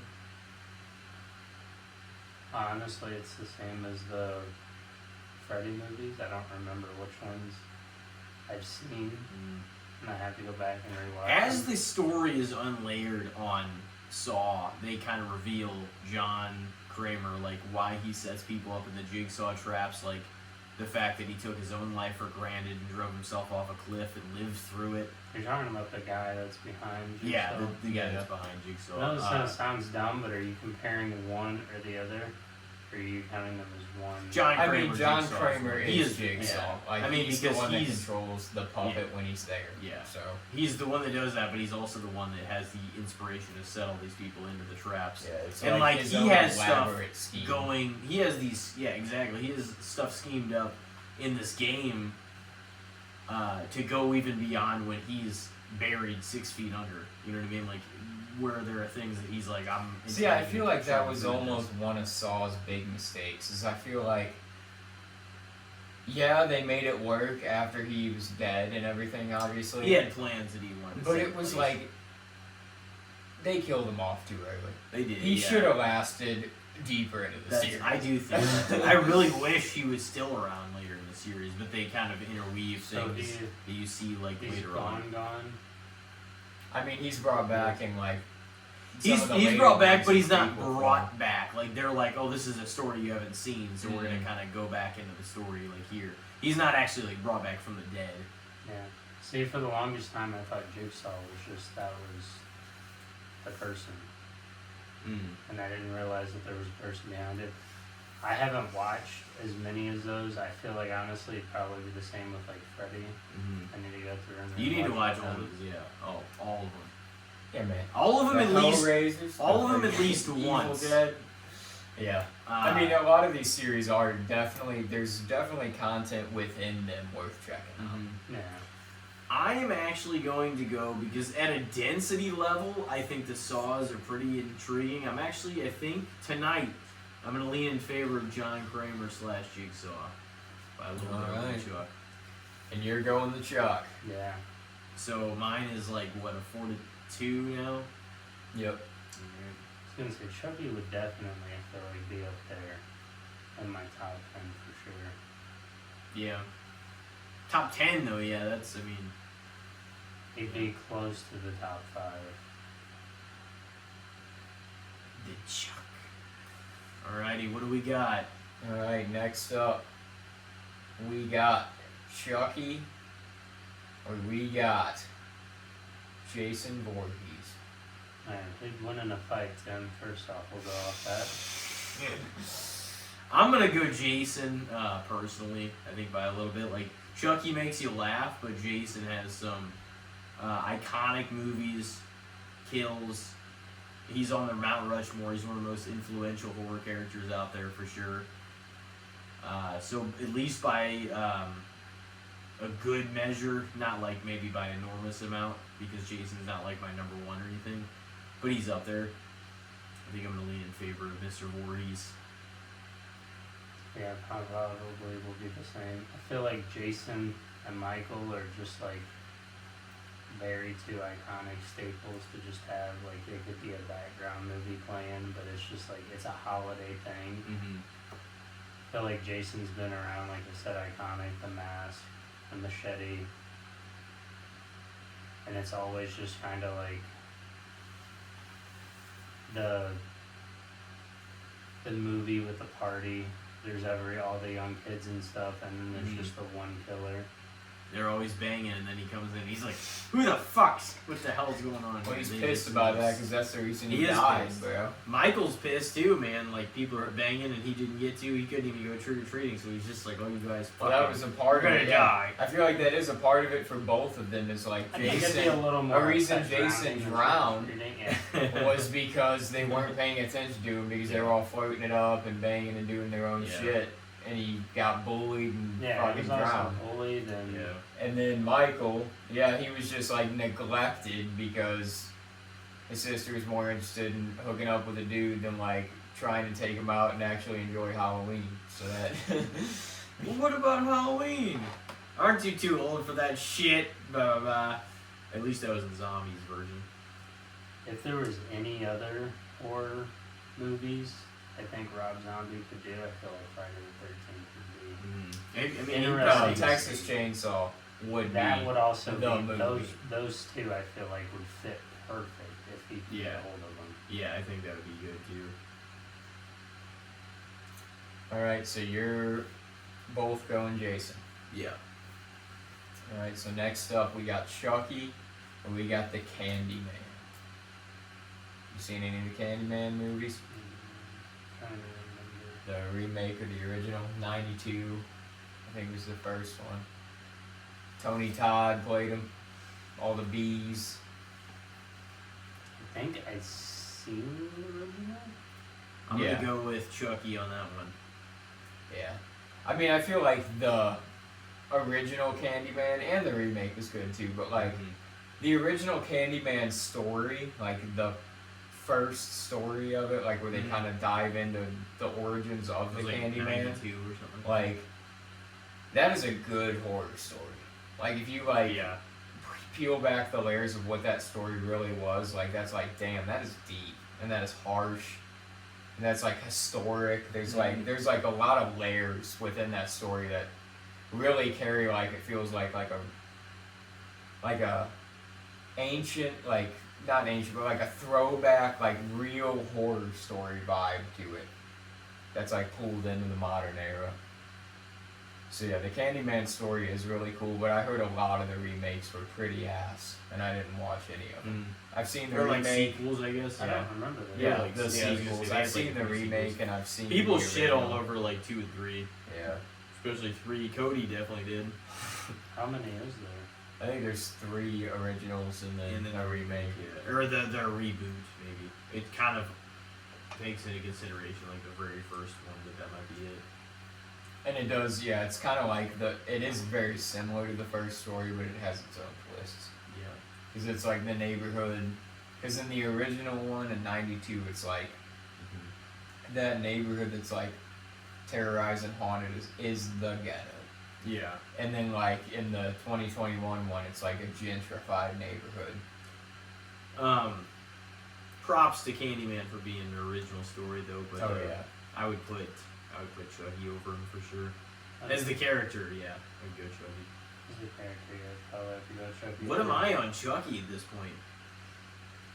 It's gotta be like You have taken your 5 to 3 in favor. 5 to of Chucky. 3 in favor of Chucky. So at worst, he's And gonna be Gene as split. well is 5. 5 to 3. Oh wow, man, And we took Chucky Chuck or- in favor of Chucky.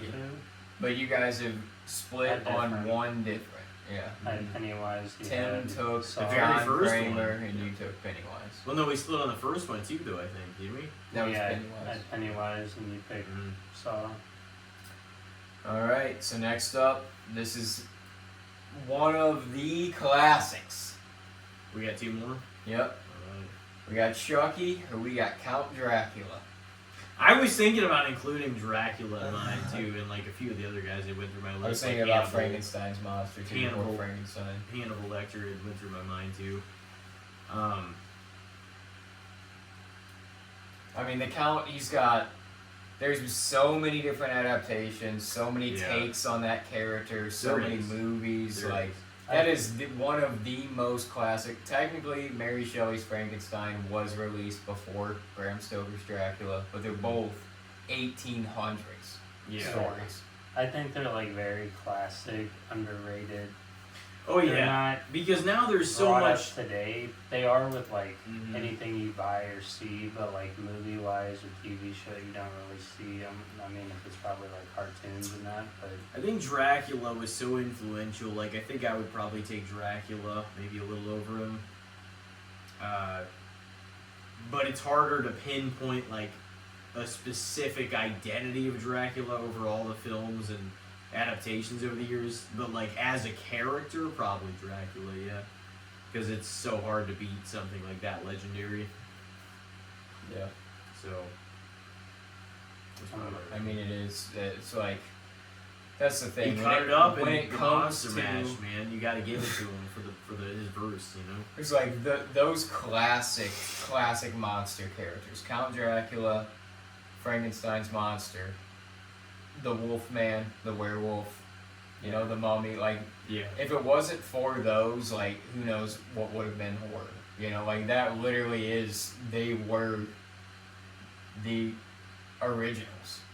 They were the OGs of the horror genre, so. And Dracula, you could argue, out of all those, was singularly the most character yeah. of them. I don't know. I feel like I could go either way because like it is a very iconic, and I've heard you talk about it before too. With like Frankenstein, there's not like a lot of you don't see. I feel like a lot of movies or stuff. Well, today Guillermo with del them. Toro, he's releasing one. Yeah, there is a Frankenstein coming out. It's coming out in November on Netflix, I think. But I think just to make things difficult, I'm gonna pick Chucky. Keep the odds different. All right. 6 to 3 on you, 5 to 4 for me, I think. Mm-hmm. I don't know. I feel like today when I'm thinking of horror, I'm thinking of like all around, like Pennywise, Freddy, I wouldn't necessarily think of like, I don't know, maybe when I was younger I'd be thinking more Frankenstein or Count Dracula. Ghosts and shit. Yeah. Alright, well, we've got one more. We got one more here. What is it going to be? Can you guess? I think I know potentially what might be floating around in Gene's head here, but it'll be interesting. It'll be an interesting debate. Chucky or Art the Clown? We just watched Terrifier 2 earlier today. Gotta include him. What do you think, Gene? I mean, if they were in a fight, would you find it entertaining? I think it'd be fun, yeah. No reaction from Art, but Chucky just shit talking the whole time. Light him on Yeah. fire and shit. You motherfucker! I don't know, the more I think about Chucky, I feel like I probably cut him short a little bit, Hey, but He won't like I that. get it. It's a short joke. He won't like that. I didn't even think about that. I'd still probably go Art the Clown. I love Chucky a lot, but like I said, just over the year, like right now, I would say Art and Ghostface are probably my favorite two. That's just like right now in this current moment. I don't know why, but like I said, the Art the Clown movie is just the whole 80s theme behind it. How stupid and goofy it is, like everything in there between it. And then like the second one that we saw today, just like the scene with the sunglasses. Yeah. Like the sunflower, he had the googly eyes just shaking his head up and down. Like you go from that to like killer clown Art in 2 seconds right after. And I'm also just I'm excited, but hopefully they don't, and I don't think they will mess it up, but like what they could do in the future with Art the Clown. If they Yeah. can keep it going without flopping. But I feel like as just a whole overall, like how they've done all the movies, I think all the movies are good. Yeah, they've all been. Like if you ask me what to pick, like today, honestly, I was sitting there thinking about it, and I thought 2 was probably my least favorite. And then Really? we watched it, and I thought 2 was like I don't think I could pick like which one I didn't like. I think I'd have to rewatch all of them. I enjoyed 1 a lot, but like I said, I enjoyed 2 a lot. The stupid scene. I've got to watch 3 Sure. a second time, and I'll be able to rate them. But I do like 2 over 1. Yeah, I think I like 2 and 3 over 1. Yeah, I do. I'm gonna have to watch because I've only seen 3 once. I'll rewatch it this horror season, You know, like and then I'll be able to judge. You know, like Santa's trash bag coming down the chimney. No, I mean that Yeah. was fine. Yeah, I No, thought- 3 was entertaining as fuck, and I like kind of thought that it was cool that they made it a Christmas horror Yeah, I film. like that yeah. it was different. Like Yeah. they didn't continue. There's not a like, they whole didn't- lot of those either. And it's like They it's made a fucked list- up movie for a Christmas, and Oh, making it it a was Christmas movie makes it very- more fucked they up. made a list of what they made a list of what David Howard Thornton his favorite 4 movies of all time were, and he put A Clockwork Orange, The Polar Express. I'm trying to think of like the other 2. They Those were are the other vastly 2. different. The other 2 were both horror movies, though. I'm pretty sure. And I just looked at it earlier, or like maybe a few days ago. But they were like influenced, and I'm like, oh, The Polar Express was the only one that had anything to do with Christmas. And I was like, oh, that kind of makes sense because at one point, you know, I'm sure like he's like, oh man, this would be cool, like do another, you know, like do a horror movie. But, ooh man, for me, I don't know. I think so far before it really settles and he has any more movies, because they've all been same as how we're talking Scream without that many entries so far, only 6 of them. Terrifier, they've hit on all 3 of them, but whenever you compare it to a 10 or 12 series franchise, it's going to be easier to hit on 3 of them than it is 12 of them. You know what I mean? Yeah. Same as Scream. It's going to be easier to hit on 6 than it is 12, you know? So, I'm going to probably say Chucky by a little bit as far as the character goes, but that could change. I mean, hell, that could even change whenever I watch the 3rd one again, you know what I mean? Yeah. But I think for now, it's definitely going to remain Chucky. So I think with that, I think we both did a 6-4 split. Just disagreed on a few of them, Yep. but we both ended you up guys taking agreed Chucky. on 2, and you disagreed on 2. So, We Okay. agreed on 2 and disagreed on 2? Of the you both went out of favor of Chucky 4 times, but you only agreed on 2 of the ones you picked out of favor of. Did I do the same with him for the other? You guys That's fine. agreed on Jason and Leatherface, and you took Art and Pennywise, and Tim took John Kramer and Dracula. Yep. All right. Well, I guess that concludes this episode's version of This or That with horror movie / Halloween movie characters. And next up, I think you know what it's time for. It's time for a good old round of the good, the bad, and the shits. So we will be right back, ladies and gentlemen. Stay tuned, and see you in a moment. Ladies and gentlemen, we are back with episode 202, featuring the great Strip Club Gene for his 3rd solo appearance during Halloween season. So He is Gene back. Halloween. Every one of Gene's solos have been in the month of October. That's illustrious fucking time marking there. Especially on our podcast, we hold October in pretty high regard. Exactly. So, Gene O'Mac, you know what it's time for. It's time for the good, the bad, and the bongholio. Or the shits. So, you've been on the segment before, you know how it goes. A few times. Overrated, underrated, or fair. We're going to judge all these topics on that rating system and give some discussion towards why we think that way. So, Elijah, you want to go first? Yeah, I can. What do you got for us? I'll just go with my horror one. Continue with the horror, down the horror realm. It's the Halloween episode. What do you guys think about horror films taking place in a school setting? Do you think it's overplayed? Do you think it happens too often that we're going back to the high school, to the college? Or do you feel like it just kind of makes sense with horror?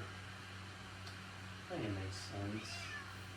I feel like most aspect you have like either the woods type of feeling or like a school or a hospital. I was like, I'd say it'd be fair because I really feel like there's not anything over, or at least I can think of off the top of my head that like every movie's this one place over and over and over. I feel like every movie kind of they mix it up a little bit at least. There's a lot of horror movies with teenagers attending high school or college, but they're not always. The story doesn't always take place within the school. Yeah. Parts of the story take place within the school sometimes, but yeah, it just feels like a very general setting for a horror film since like the 70s, basically. I don't know, it's definitely not something that I like. There's a lot of horror movies that take place with high schoolers or college age students on a campus or whatever that I really enjoy a lot. So it's like no hate on any of those films, but it just does feel like it's like, you know, we can have horror in almost any setting.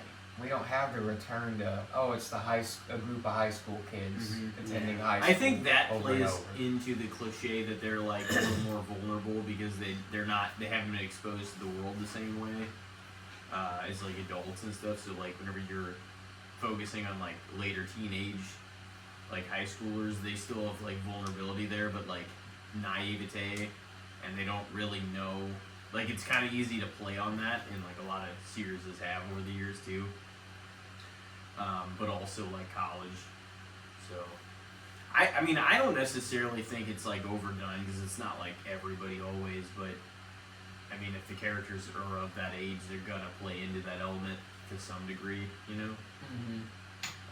I'm gonna say fair, probably, on that too. I'm gonna say fair. I feel like it can be overrated, but in my opinion, I say like fair. Yeah. But I see where some people. think We've it's branched. overrated. We've branched out. I feel like at this point, to a lot of other settings and stuff. So. I don't know, I mean, there definitely is a lot of settings for horror, but that is just one of the oldest and most common places that horror returns all the time, it feels like. Yeah. I It's- think it always works though, you know, Yeah. especially like with the different. Okay, so there's a lot of horror movies that take place within a school setting that I think are good or I really enjoy personally, but yeah, I just thought that was kind of an interesting one because I'm like, it is just like a very, not even necessarily overused, but it is a very used setting Yeah. within horror. Yeah, they definitely got mileage out of it. You said fair also. Yeah. You want me to throw mine out there? Either or. All right. What do you guys think of, like we just watched for Beavis and Butthead? What do you guys think of Halloween specials for like basically for TV shows? Yeah. TV for my bunghole. Man, I think modernly, if we're looking at a modern lens, completely underrated. Because, I mean, there was an era when we were getting a lot of them. younger, and cable television, I guess, was a bigger thing, and like a lot of cable shows were big. That, you know, they would have seasons and weekly releases, and a lot of times if they fell during Halloween, Thanksgiving, or Christmas, they would have an episode based around that holiday. And that was always like a fun part of the season, was like indulging in your shows and their holiday episodes. And they'd at least have them here and there. Like there might be a Thanksgiving and Christmas one and no Halloween one, but then the next year they'd have a Halloween one. Yeah. And then, you know, so like, but yeah, there would always be some content. It was fun because you could kind of explore the holiday stories within certain eras for the characters too. So it was like always new in their world. Yeah. Yeah, I thought that was like that was just a fun era of television, like the holiday special era. Like, and they still have them occasionally with streaming service shows, like where they'll have holiday based episodes or. But definitely from like the 90s through like 2010, they had quite a bit. Oh yeah. That was always, I felt like, a lot of fun. Like, I saw a post a while ago that was kind of talking about that it was like yearly holiday special, television's yearly holiday specials was peak television. And I'm like, not really, because there was a lot of downfalls to cable, but I do get what they're saying when they say that, because the holiday specials are just always so much fun. Yeah. And it just pulled you into the season, and we don't really get that as much anymore. Still occasionally, but it's definitely fallen off the way it used to be, so I'd say underrated. I was gonna say underrated too. I don't know why, but as soon as you said it, my head went to like thinking as like a kid. And I remember like, I don't know if you did, and Elijah might remember, but like Sweet Life of Zach and Cody. I remember like there's like a spooky, kind of scary episode, and I just remember like as a kid like having cartoons and stuff like that being like Halloween or Christmas. Like it was just always something cool. It makes some of to your see. favorite stuff a little sweeter whenever they can like tap into the holiday realm a little bit too, you know? And even like I mean, certain shows we all know like aren't really cut out for holiday episodes, but especially like sitcoms and like animated shows, stuff like that that's a little more lighthearted overall, it makes sense that they would have them, you know? I mean, like Breaking Bad, you're not going to fucking have a holiday episode, you know what I mean? Oh, Christmas, Walt, cooking meth. It's like they don't. Isn't a They Santa never hat? had. They never had one holiday episode in that show. Yeah. But like it didn't. That's not what it was about. You know? Well, yeah, like a lot of times in your Yeah. serious like drama shows, you know, that's, but like Yeah. when in a sitcom you're gonna have them. Sitcoms especially, yeah. But I mean, well, sitcoms and like either adult animation or just any animation, it makes so much sense to incorporate those in that, because it's like another idea. But those are like the idea shows where it's like it is a continuity story, but it's also fun to be like, this would be a good idea for an episode. You can always plug a holiday episode into any one of those, fill space in the season, you know? Treehouse of Horror, baby. Yeah, those are still going, aren't They're they? still going. Yeah. So yeah, there's a lot of them. I think like that was some of like the great like TV like. I mean, there's a lot of like options now, but it's not. You know, cable's obviously died off. There are shows that are not on like the same way. Like, I mean, good shows are on all the time, but they pass people up because there's such an oversaturation of content that it's very hard for anything. Like, you got to be really good for everybody to be watching your stuff right now. You know? Oh yeah. Or you just gotta catch fire. Like that's the thing. If you just catch that fire on social media and people just start talking about it, even for a week, you just hit number one for a little bit. Yeah. That's all you can hope for nowadays, basically, Yeah. because stuff just comes out so much so Rapidly. quickly. You really like So- wow, like more than ever. You really got to make hay while the sun's shining. Like if that's your 15 minutes, you know. It's like you gotta tap into it. So yeah, it makes. I definitely think it's underrated though as well. I think it's like a lot of fun. Like I was still watching stuff that I'm like, oh, watching the spooky episodes of this would be fun. Yeah. It's definitely fun to go back. Like, I go back and watch old Treehouse of Horror episodes every year, and like some of That 70s Show and The Office, and just like various different sitcoms, holiday like Halloween and Christmas, especially Christmas, because there's so many sitcoms that did Christmas episodes. It's so much fun too because like during those holidays, not that you couldn't at any point watch like your favorite shows or whatever, but it's like if you don't want to dabble into the whole series, it's fun to like, oh, it's Christmas time. Oh, let's turn on the King of the Hill episodes that are Christmas oriented. You're not like watching the whole thing, but you're watching those episodes, and it still gives you They got some good what you Halloween want. ones too. Yeah, it still gives you like what you want while watching like one of your favorite series, you know. Yeah. So yeah, I don't know. I like them. I like stuff like that. Now the Star Wars Holiday Special, we'll bring it back up after talking about it with Jason and Cody. That wasn't great, but I mean, that was Honestly. one of the first. it was. It really was. Yeah, they had its own film, and like all the actual actors were there. And to this day, they've tried to bury it beneath the surface to where nobody can watch it. We watched it once, didn't we? Me and you. Yeah, it hardly had anything to do with. It was like a Wookiee story. And there was no Christmas No. special. Well, it's in it just at called all. the holiday. Yeah, it's just.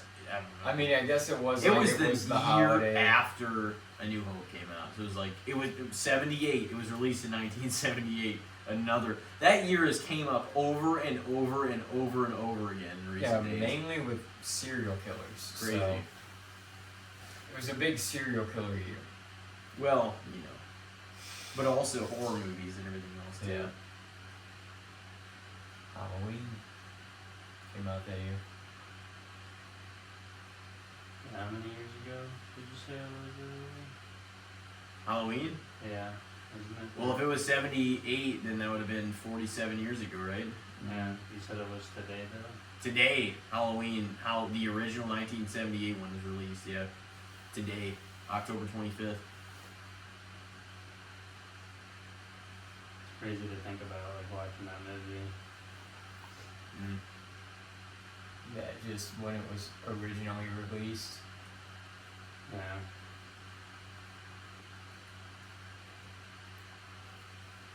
What do you got for us, Gene? I believe you're up. Had a couple different topics. One of them talked to Tim about a little bit, but it was the flavor apple. Like kind of how in the season right now everything's always pumpkin spice this, pumpkin spice that. There's a lot of apple though. And Yeah, I'm I not mean, trying to say compare it to pumpkin, but like where would your input be on there? There's I a feel lot like- of apple this point of the year too, though. But I feel like pumpkin spice, it's kind of like it is more of just, okay, you're probably only going to have this for about a couple months Yeah, tops. Apple, there's apple flavor stuff year round that There you can is. have, you know? Yeah. But it does kind of, apples have their place within the season because they're like, it's kind of like apples and pumpkins are the thing of fall, you Yeah. know? Pumpkin scents, apple scents, yeah, everything. Yeah. feel like everyone always brings up pumpkins, but no one brings up. It's Yeah. because it is more of this time of year's thing. And I just And think apple because cider, even yeah. earlier you mentioned the apple fireball that you had. Oh That's yeah, why I was like, that stuff's a little seasonal too. Yeah, tasting. I'm gonna say fair because it's still widely represented everywhere. That's what I would say too. I think that they're both properly represented because no other time of year does pumpkin get any shine. So it's like this is kind of like pumpkins are just kind of the symbol of like the harvest, yeah. you know, and that's kind of the fall tradition thing. So it's like this is the month and a half for the pumpkin, you know.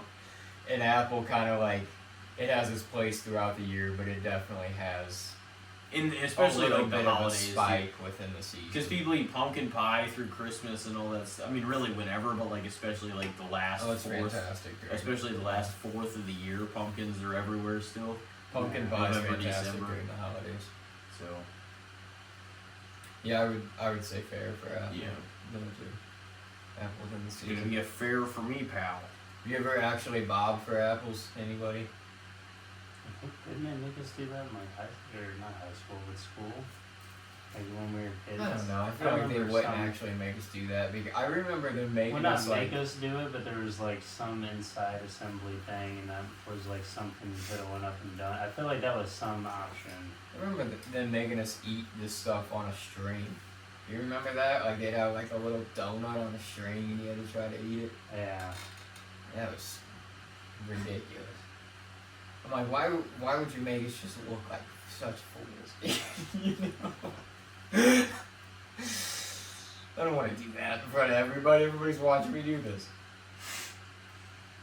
That's why they probably did it, trying to break us out of our shell. Why else would you have a bunch of second graders eat a fucking donut off a string in front of everybody? I don't even remember what the fuck that is.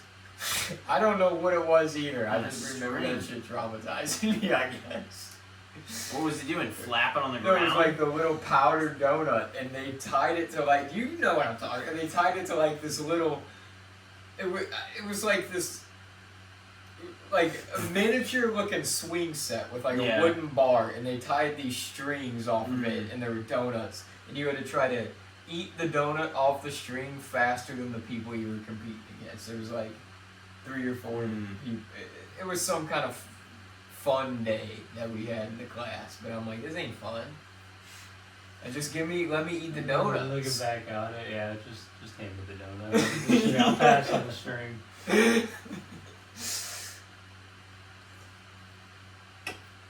What were we talking about though? What was the Apple. topic there? I Oh think yeah, apple. apple. Yeah, Okay. I'd say fair. I would say fair too. Yeah. So I'm up, I believe. You are up. Round 2. The good, the bad, and the shits. Cornholio.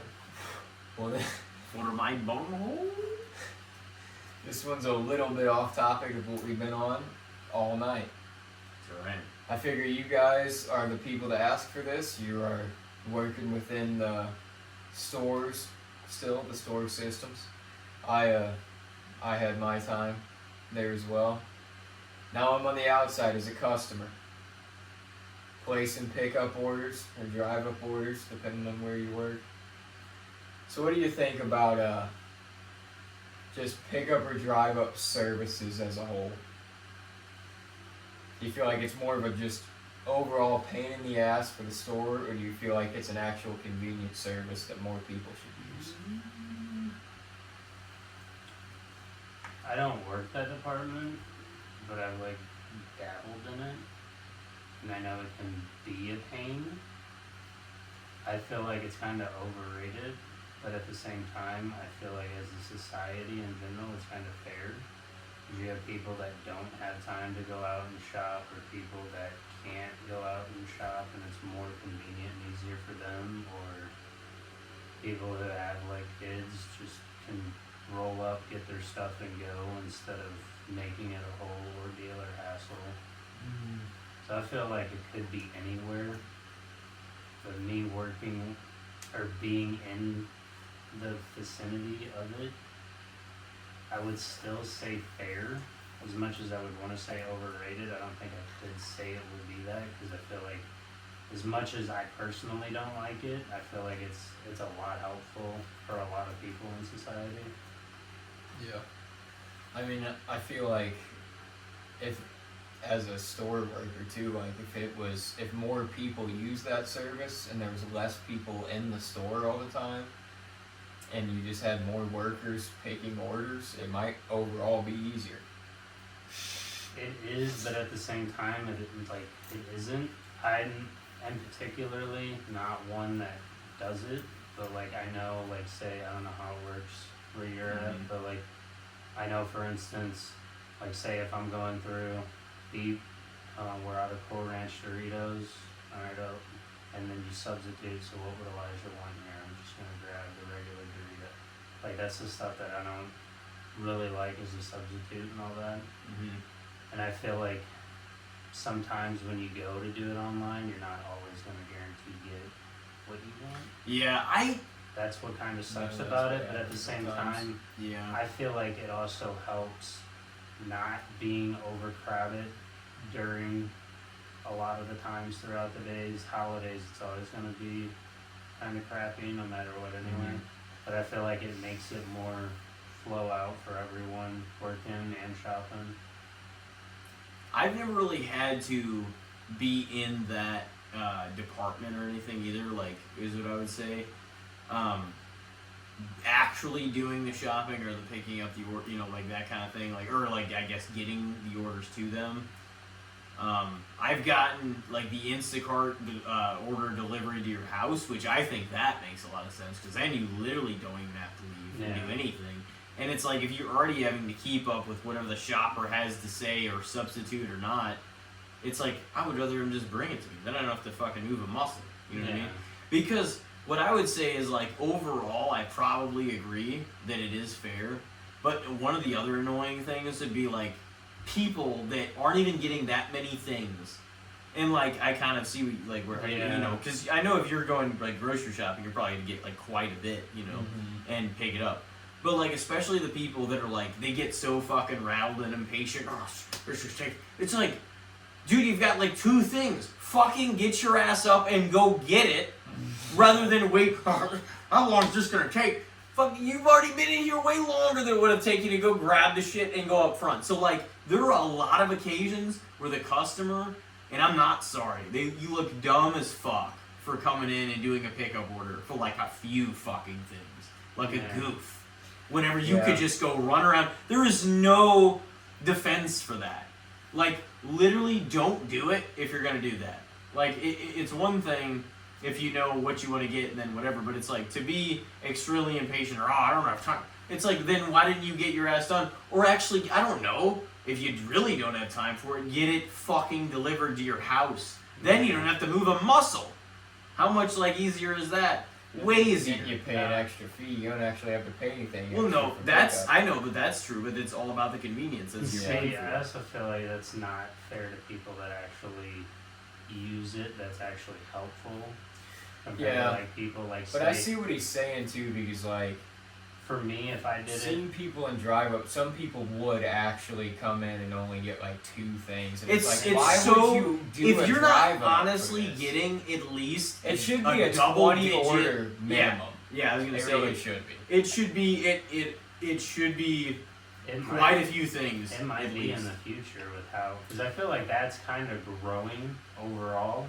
Because you're also just, you don't make any sense as like a shopper if you're doing that for, like, there's people that, like, for like one thing, it's like, and then they get impatient. It's like, do you not see the logic, the gaping hole of logic in your fucking shopping here?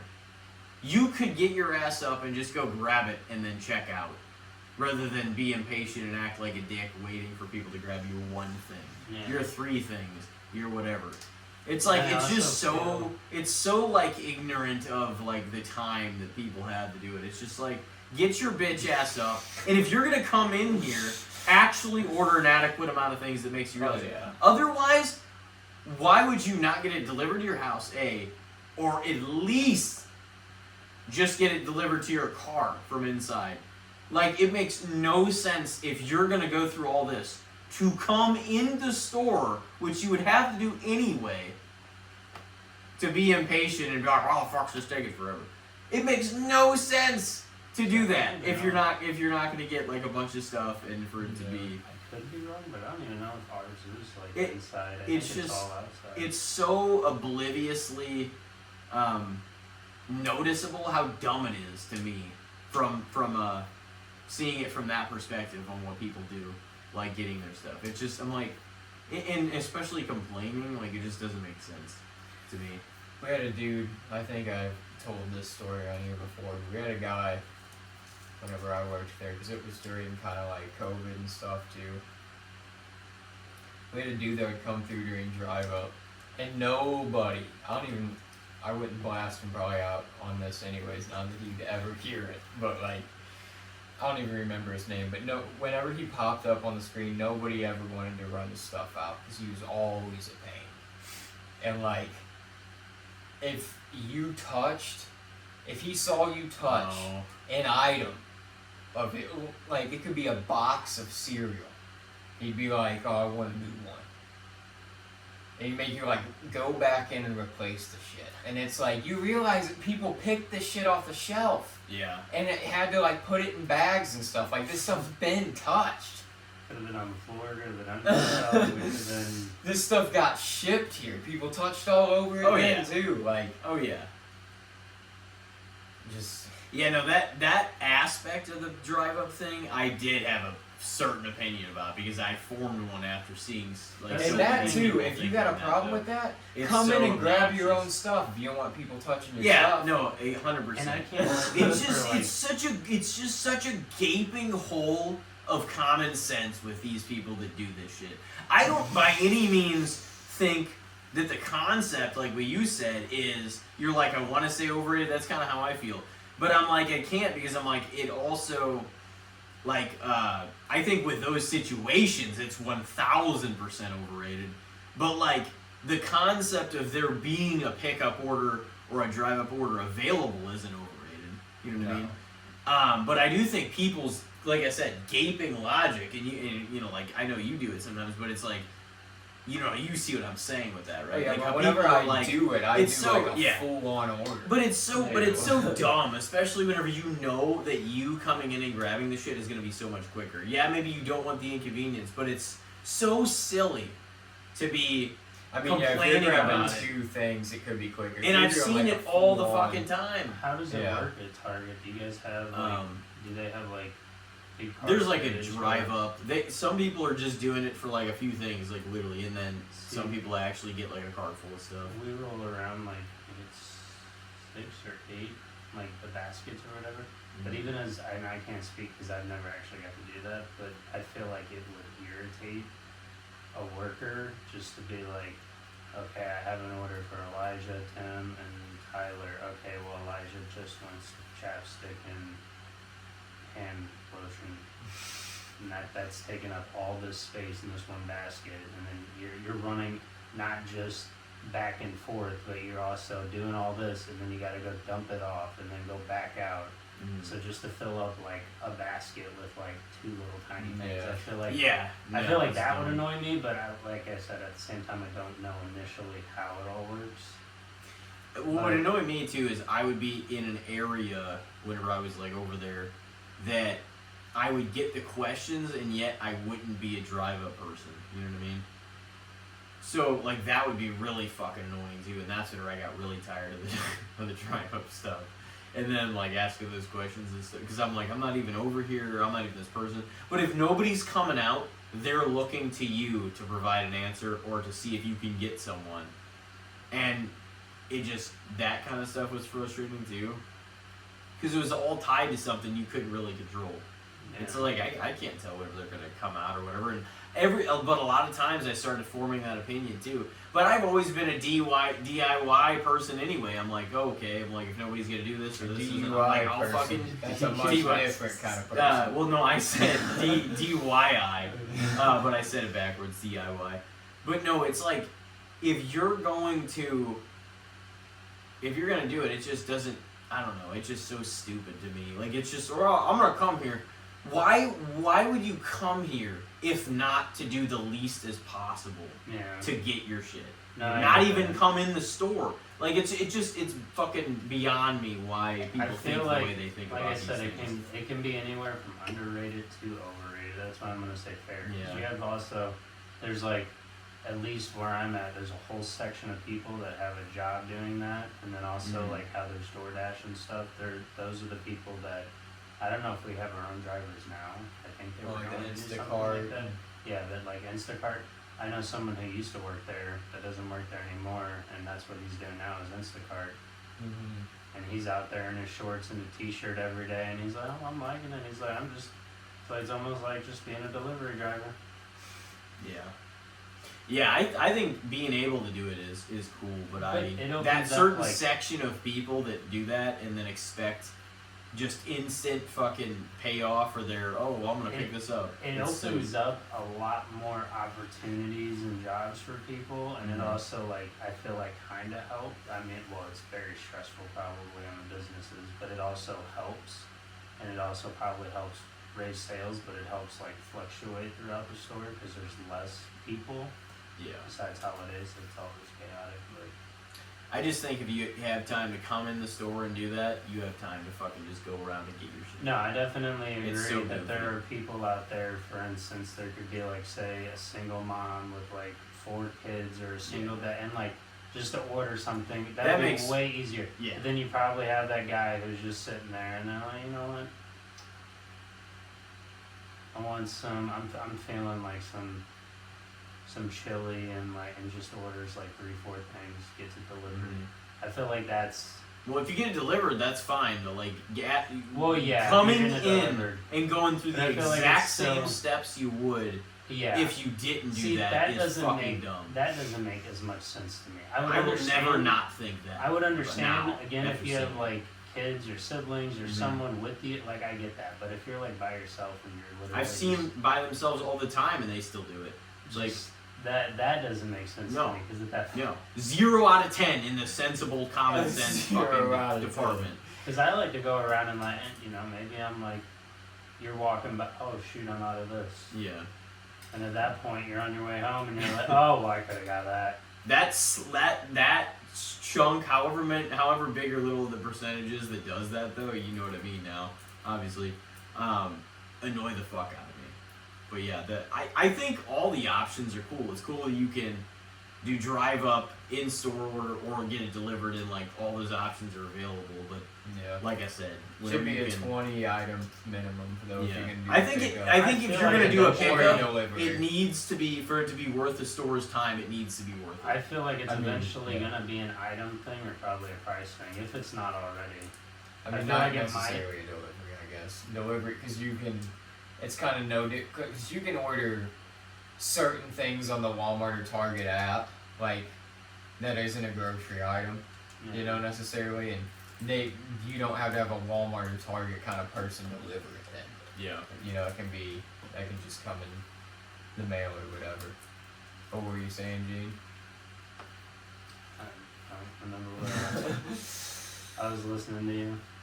Yeah, but yeah, I don't know. I kind of do think though pickups especially should be like you shouldn't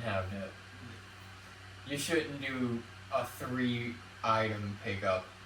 I get it, yeah, if you're a busy family and it's like, oh, I just need to pick up my dinner ingredients or whatever, but that almost even feels like somebody could run in real quick if they Yeah. had to. Yeah, I don't know. I feel like I wouldn't even do that just for like 2 or 3 things.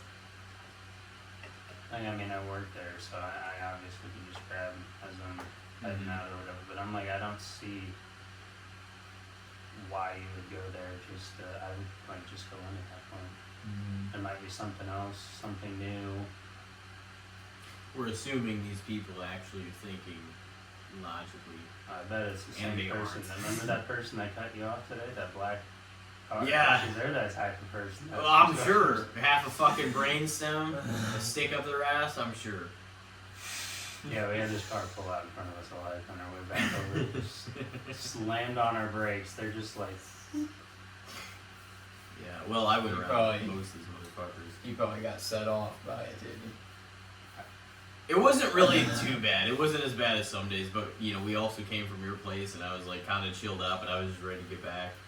So I was like, And now this has nothing to do with the topic, but I swear at least once a day I see one dumb driver. It doesn't matter if it's on my way Oh or on my yeah, way it's home. gonna happen. oh, dude. I called. No, I called my mom on the phone because I had a truck. You guys know where I live in that. And I was going towards work, and this guy was just in the middle of the road the whole time. Like, he was on the line in the middle of the road.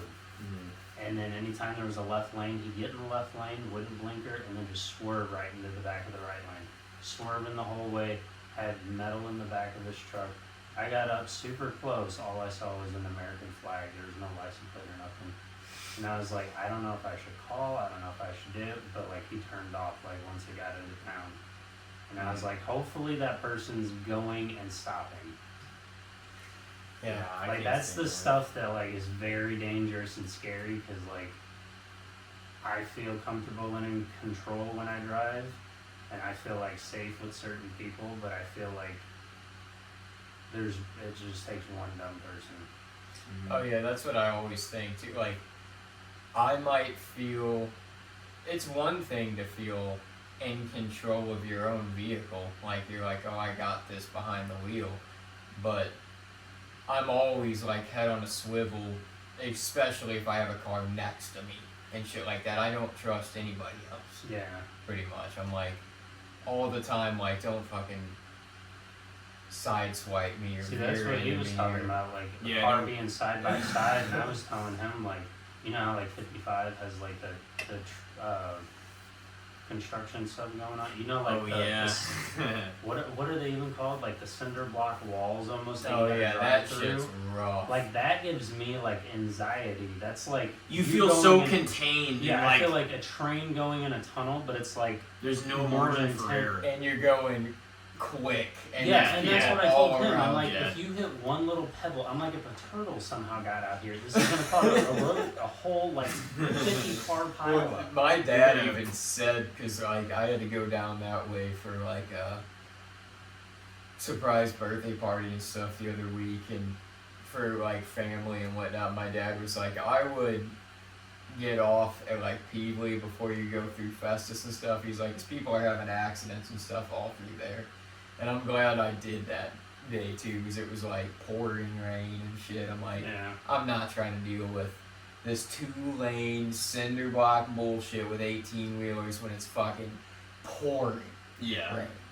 It's like, it's hard enough to see on the highway. I'm getting the fuck off the first chance I get. See, that's the thing too, is I can take like 2 different ways to get up here.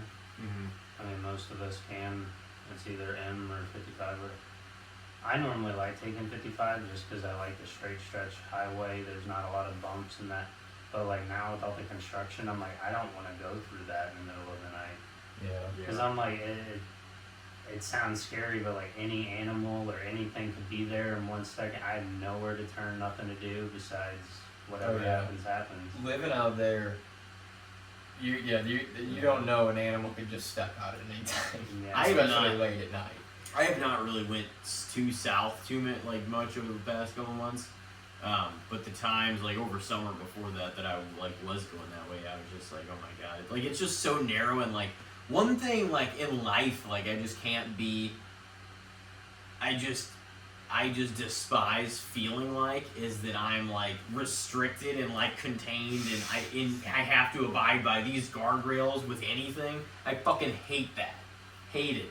Physically So I'm like- or I- just, within Yeah, your well, physically or like metaphorically. Yeah. Like, And I I'm agree. abiding by these. I'm not saying like there should be chaos and no rules, but I myself No. as a person need physically and metaphorically flexibility. Yeah. I'm not saying there should be chaos and anarchy because I don't believe in that either. But like, there should be.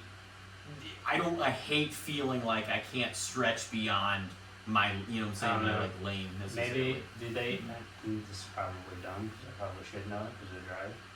But are there even like slow down? I feel like a lot of people are still just going like 60, going through there. Oh, I mean, Like, I'm feel sure like that there is. I But feel like you're almost in like a video game simulation, just flying through. Like some people just fly through there. Oh yeah, they don't give a fuck. And I was mean, I'm telling sure it him, says too, like work zone, 50 mile an hour, strike a worker, all that shit. But that's people fine. don't give a fuck Yeah, on that's the fine. highway. They're just, you know. 10,000 It's liter still on lights per post, year, we're right? good. Fuck it. But that's what I mean. I was Fuck telling, it. I was telling Tim, I'm like, I don't see why. I understand why they can't just shut it down, but I feel like it would be way safer, even for like the workers. And I feel like that way they could get it done quicker, not have to worry about Dude. Jack Diddley being in the way. But at the same time, I get, you know, that's your transportation. So I see why it's like back and forth. It feels like whenever it's not shitty weather, there's all this construction's going on and it just never ends. I feel like now I'm just complaining about. Oh, as soon as the shit, but it's summer comes around, as soon as like shit starts to get warm, they just start construction projects. They just work. cones They everywhere. work on them for months fucking straight, and then they don't finish shit, and they just block it off all winter. Yeah, And it that's happens pretty every exactly year. what happens. Which I mean, I know like during when it's raining and snowing and that, I know like a lot of the times they can't do anything. But I also, I mean, I don't work out there, so I don't know. But it also does feel like some spots take forever. Yeah. Like I feel like on 55, they've been going from like what Hughley or Herculaneum all the way down through Festus. And I don't know if they're still Forever. going. Yeah. Even like M back in the day, I feel like It almost that feels took like they forever. started about to work on that whenever I still lived down that way. Dude, my grandpa's like that bridge is finally being done like now, even though it said it was going to be worked on like 3 years ago. Yeah. So it's like it might be done now. I'm not sure. It's but like I don't know if they start these projects like and they don't have enough funding to finish, and they're just like, well, we'll just start with the money we got, Yeah. and then they just run out, and they're like, well, until we get the money, let's just block it off. It's so annoying because it's just never done. And like the good weather months that you can drive are always That might not even fucking be messed it, up by all these cones and Mhm. bullshit. And then it feels like they work on the same roads every And then it fucking makes, time. whenever it's bad weather out and it's like kind of sketchy anyways, all this shit, all this road work shit and the blocked off shit just makes it more sketchy. You're Yeah. like, you guys are just fucking all this. That's what I'm saying. I know. I feel like wouldn't it be easier just to shut it all down and try to get it done like ASAP? But I know that's gonna screw a lot of people. Yeah, up. that's And the I'm thing. like, They I don't feel want to like close the route because it's what a lot of people have to take Yeah. every day on I feel like it'd be commutes. safer, but then it could also probably cause more problems. Yeah, you just have to tell everybody, no.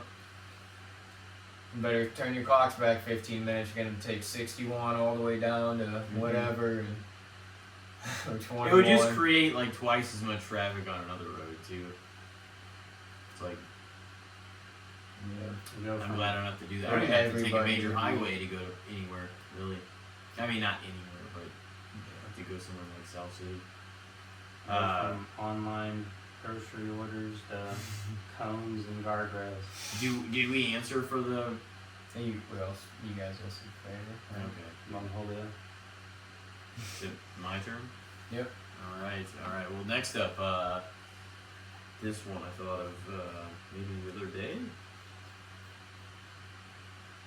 All right. Well, what do you guys think of people claiming to be bored? I thought about this a while back, actually, but now I'm like, I'm gonna put it in good, the bad, and the shits form. I always disagreed with this sentiment overall because not that I never said it as a kid, but I've got ADHD and my brain goes from one thing to the other sometimes in mid-conversation anyway, as you guys know.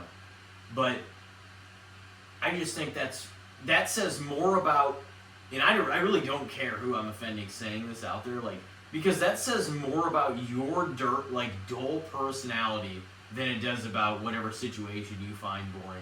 Because if you can't find anything interesting at all to do and you're fully relying on somebody else not to be quote unquote bored, like you're lacking something. Creativity, personality, curiosity to find something new and interesting. Like if you can't It's find any way to it's entertain yourself. preposterous Yeah.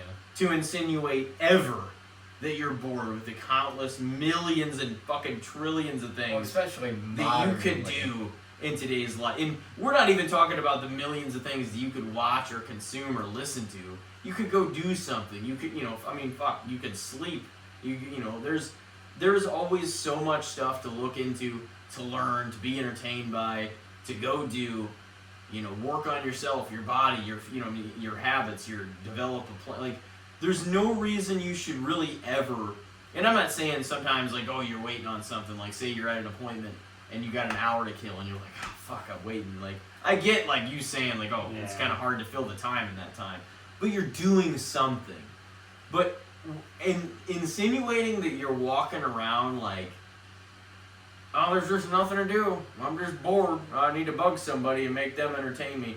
That says more about your dull ass personality than it does about anything to do with whatever you could be doing. Because there should always be something for you to be looking into, to do, to Yeah. think, to occupy with yourself. I never believed in the concept of even really being bored in that sense, to be honest. You know what I mean? Like, if you have free time on your hands, that's when I don't believe in being bored. See, I always say that I'm bored. But That's the same kind of aspect. I normally wouldn't say. well, you it, always but say kinda you're how- tired and sleeping. Yeah. But no, I feel like it's kind of how you said, like if you're at an appointment or something like that, like you're going to be. If I you're don't struggling wanna be to, here, I'm bored. if you're waiting because you're awaiting the thing you're doing, that's when it's kind of rough. But that's not really the people I'm talking about. There's people that'll just not know how to fill their time, and those are the people I can't. There's It's times, like you are, something is turned off in your brain not to have anything that you can fill that with. There's times where I feel like I can be like that. Like I can go home and like, I'm watching say it could just be like Breaking Bad. Like I'm sitting Yeah. there, I don't feel like watching this, and I want to find something else, and I'm just like still going through trying to find something. Like in that Yeah. aspect, I'm bored. Like I don't know what. Well, you're not. See, I I'm don't sitting even there feel trying to bored in figure that out- moment though. I just feel like there's times where I feel discontent and unsatisfied, and I hate that Yeah, because I'm like no, that makes nothing, sense. nothing is scratching this itch right now. See, I feel like that's probably more where I'm at. But yeah, that's I hate that feeling because I know where you're coming from with that. But yeah, I don't even consider that like boredom. That's just Yeah. more like discontent. Where it's See, like, I say that, but as a kid, I would always say "mama." And Yeah. that's immediately Kids what say I that think though of easy when I because hear they it. have such a short attention span. See, if but if that- we didn't have something immediately, whenever you get older, you naturally just slow down and you appreciate things as they come rather than like jumping from one thing to the next. You know? Yeah, is the way I view it. But yeah, I just never believed in that type of, you know what I mean? I'm not saying like I don't believe it's real. I just think people are lacking inspiration / curiosity if that's your life perspective. You know what I mean? Because there's always something. I mean, if nothing else, like you're not perfect. Fucking use this time to fix your internal problems. Use this time to figure out, what's going on. Like, try to set yourself straight in those fucking moments. Center yourself, your wants, your needs, your plan. There's never an excuse ever, in my opinion, to go about it. Like, you know what I'm saying? To be like, well, it's just like there's always something to do. That's my. I don't even try. I'm not trying to even sound ignorantly convicted in like that stance, but I do believe in. No, and you're what I'm right saying, in a way. 'Cause you know. even if you're like bored, you always have something to do. There's Yeah. chores to do. You have daily stuff to do. It's Yeah, I insane was for gonna you to say that too, insinuate where it's that there's like, nothing. There's always Yeah. something technically to do. as an adult, there's not a There's lot not of- enough time See, in when my you world. say Yeah, that's that- what I mean. I can't really think of a time within the past number of years where I can truly say where I'm like, oh, in this moment I am bored. Like Yeah. I'm thinking like a thunderstorm happened, I'm out of power, my phone's dead, and Well, I'm yeah. just sitting here just well, yeah, laying that there. that changes could things a little happen. bit, too. Yeah. And even then, you can usually find something if you're you just use a little bit of brain power. You're like, I can kill time doing this for a while. I can do this, you know. And it's called a battery-powered lamp in a board game. That'll get you through a little bit. Yeah, I mean, that's what I struggle with sometimes. I'm like, I pack some of my days full, or like even if it's for something that doesn't require me to use a lot of energy, I'm like, well, I'm gonna spend 3 hours doing this. I'm gonna run these errands and do this. Like, it doesn't mean that I don't have a second that I can't do something else, but it does mean that the time I have is basically preoccupied and filled up. You know what I mean? That's what I said. Yeah. I don't have enough hours in the day sometimes. I'm like, fuck. I'm like, I want to sleep this amount of time. I want to do this. And just the day gets filled the fuck up. And you're like, shoot. Or you run out of energy an hour or two before you're done with everything. Time, you you're either like, run out of energy or run out of time on what you're trying to do. I enjoy my downtime. Like, I don't ever see that time as boring because it's like the time that I get to just kind of kick back it's and like chill and not do a whole lot is actually like cherished at this stage of life. So, you know, that might be why I don't really say that I can feel boredom that much anymore, because it's like I'm either I'm either mentally or physically actually preoccupied with something, or I'm enjoying the moment I have to just kick back. The most time that I can relate to that feeling that people try to articulate whenever they're talking about being bored is kind of what I said at the beginning. Whenever, say, like, you show up to an appointment, and they're like, it's going to be a little late. Like, you thought your 15-minute wait is like, it's going to be 45 minutes. Then I'm kind of like, well, fuck, I want to fill this other 30 minutes that that I'm now going to have to fill. So, like, you just fuck around on your phone, of course, a little longer now. I hate some places nowadays. that are like that. You can go Something like that is you can go there and be there at the exact time, or you could be pushed back like a half an hour. Yeah. And it's just like, it doesn't, I'm just saying. In some place places, can you're be like 3 minutes late, and they're like, yeah, we had to move on from you. We took the next person. It's like, Well, I'm 3 minutes late! Well, you can reschedule 6 months down the road. Yeah, that's kind of how it is. We'll book you for That is 2027. the most occasion that I can relate to the way people are saying. But that's a different situation. I intended and had this window of time to do this certain thing, to have this dentist appointment, I to have feel this like people haircut, just to have, get whatever. bored. That's a different thing. I feel like people just get bored of what they're doing easily instead of finding other interests or other shows or other things to do. Or people will say, like, for instance, I will say I'm bored, but honestly, to me being lazy, there's not wanting to do something, or I could go get up and do this instead of just not doing it.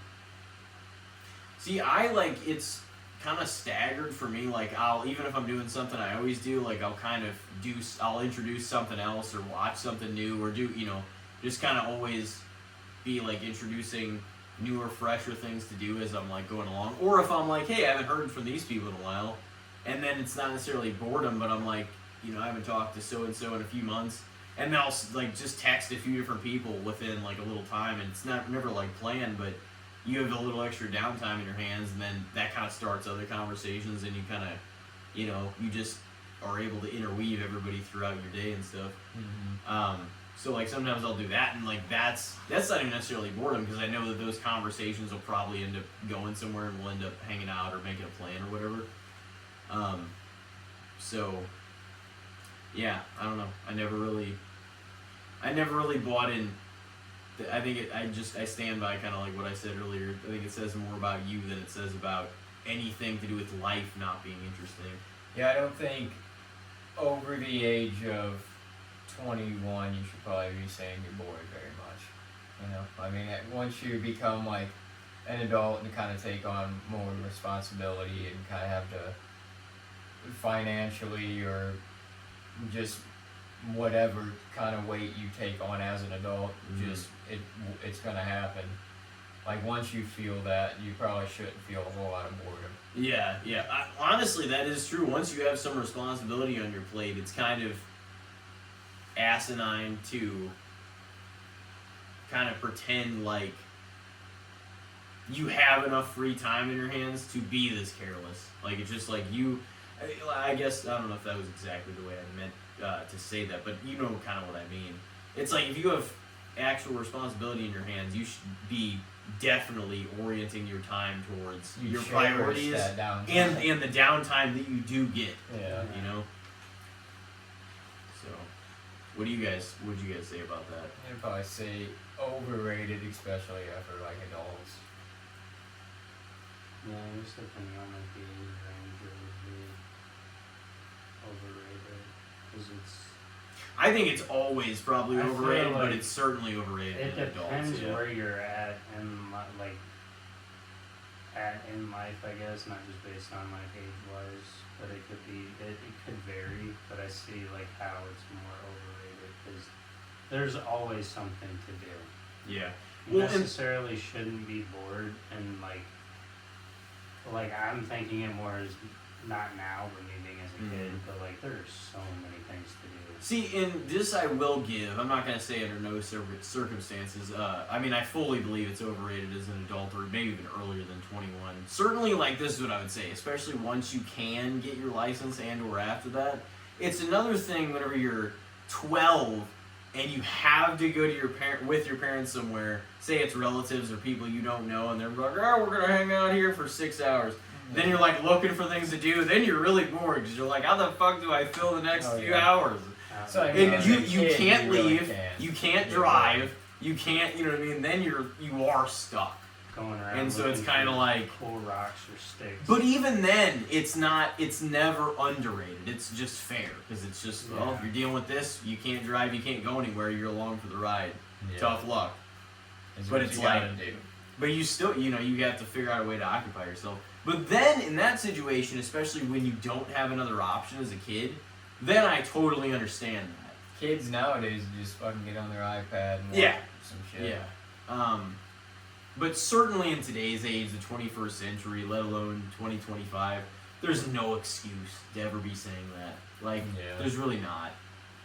Yeah, I feel like it was a lot easier to be bored in like the fucking 30s and shit, you know? Like I said, as far as I'm There's concerned, less shit going on. there's not enough time in the day. yeah. So, Yeah. what do you got for us, Gino Mac? I got another topic. It's kind of not. I don't know what the word I'm looking for is, but the color orange. I mean, I feel like it's kind of relative to the holiday. Yeah, no, it It's is. holiday For the spirit. holiday. but It's definitely like a November sort of color too, Mhm. like brown and It's orange. a fall color. Brown, it's like black and orange for like October, and like brown and orange for November. It's kind of Yeah. like the color aesthetic. Yeah. Yeah, I'm a big fan of the color orange. It's probably my favorite color. I mean, I always got the orange bike. Yep.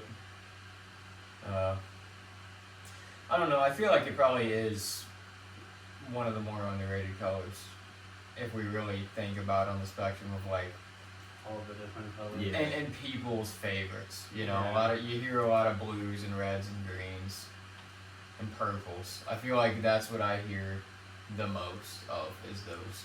And it's the seasonal time right now, so obviously pumpkins, orange, everything. It's gonna be everywhere. But I feel like orange is one of the most underrated.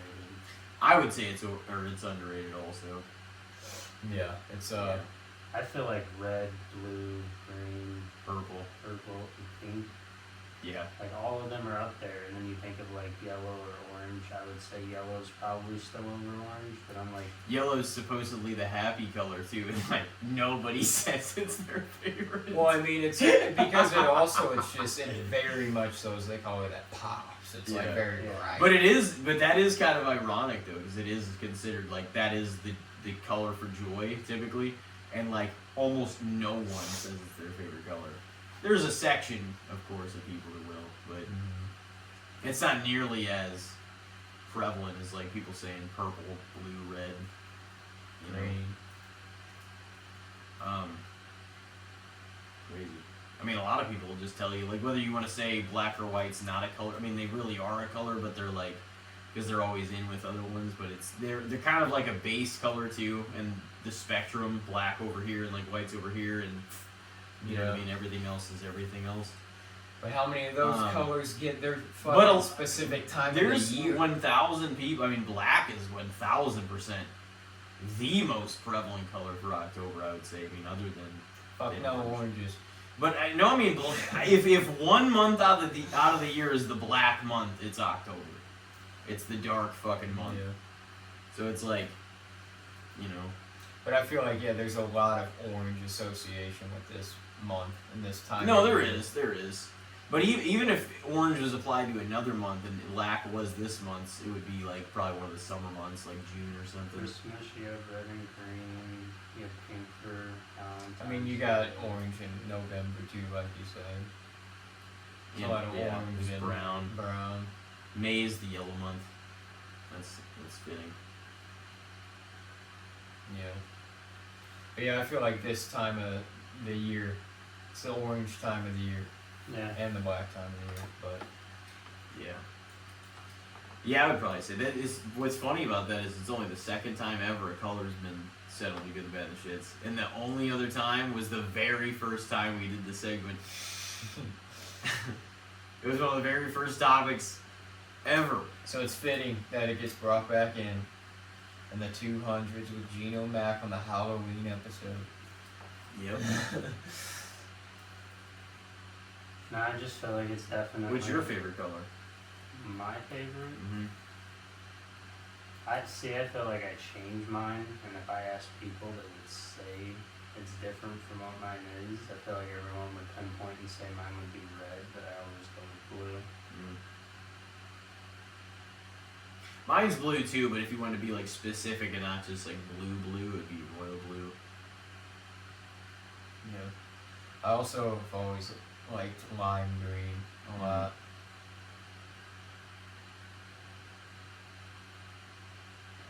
It's kind of interesting thinking actually about colors.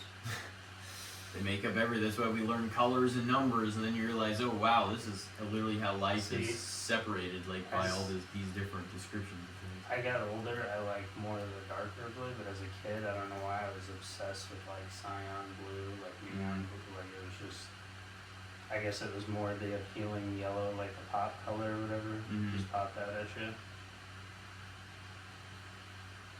Yeah, there's cool. There's a lot of shades of blue I really like lighter ones too, and then navy.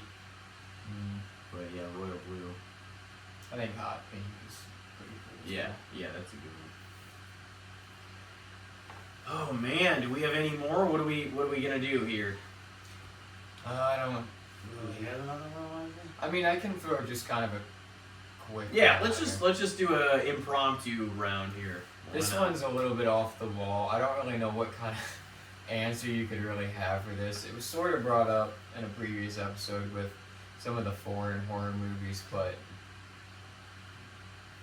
because it's hard to justify ever putting more of it in horror, but at the same time it kind of adds to like the weight to things. Terrifier 2 today, for example, had some in it. What do you think about violence towards children or adolescents in horror?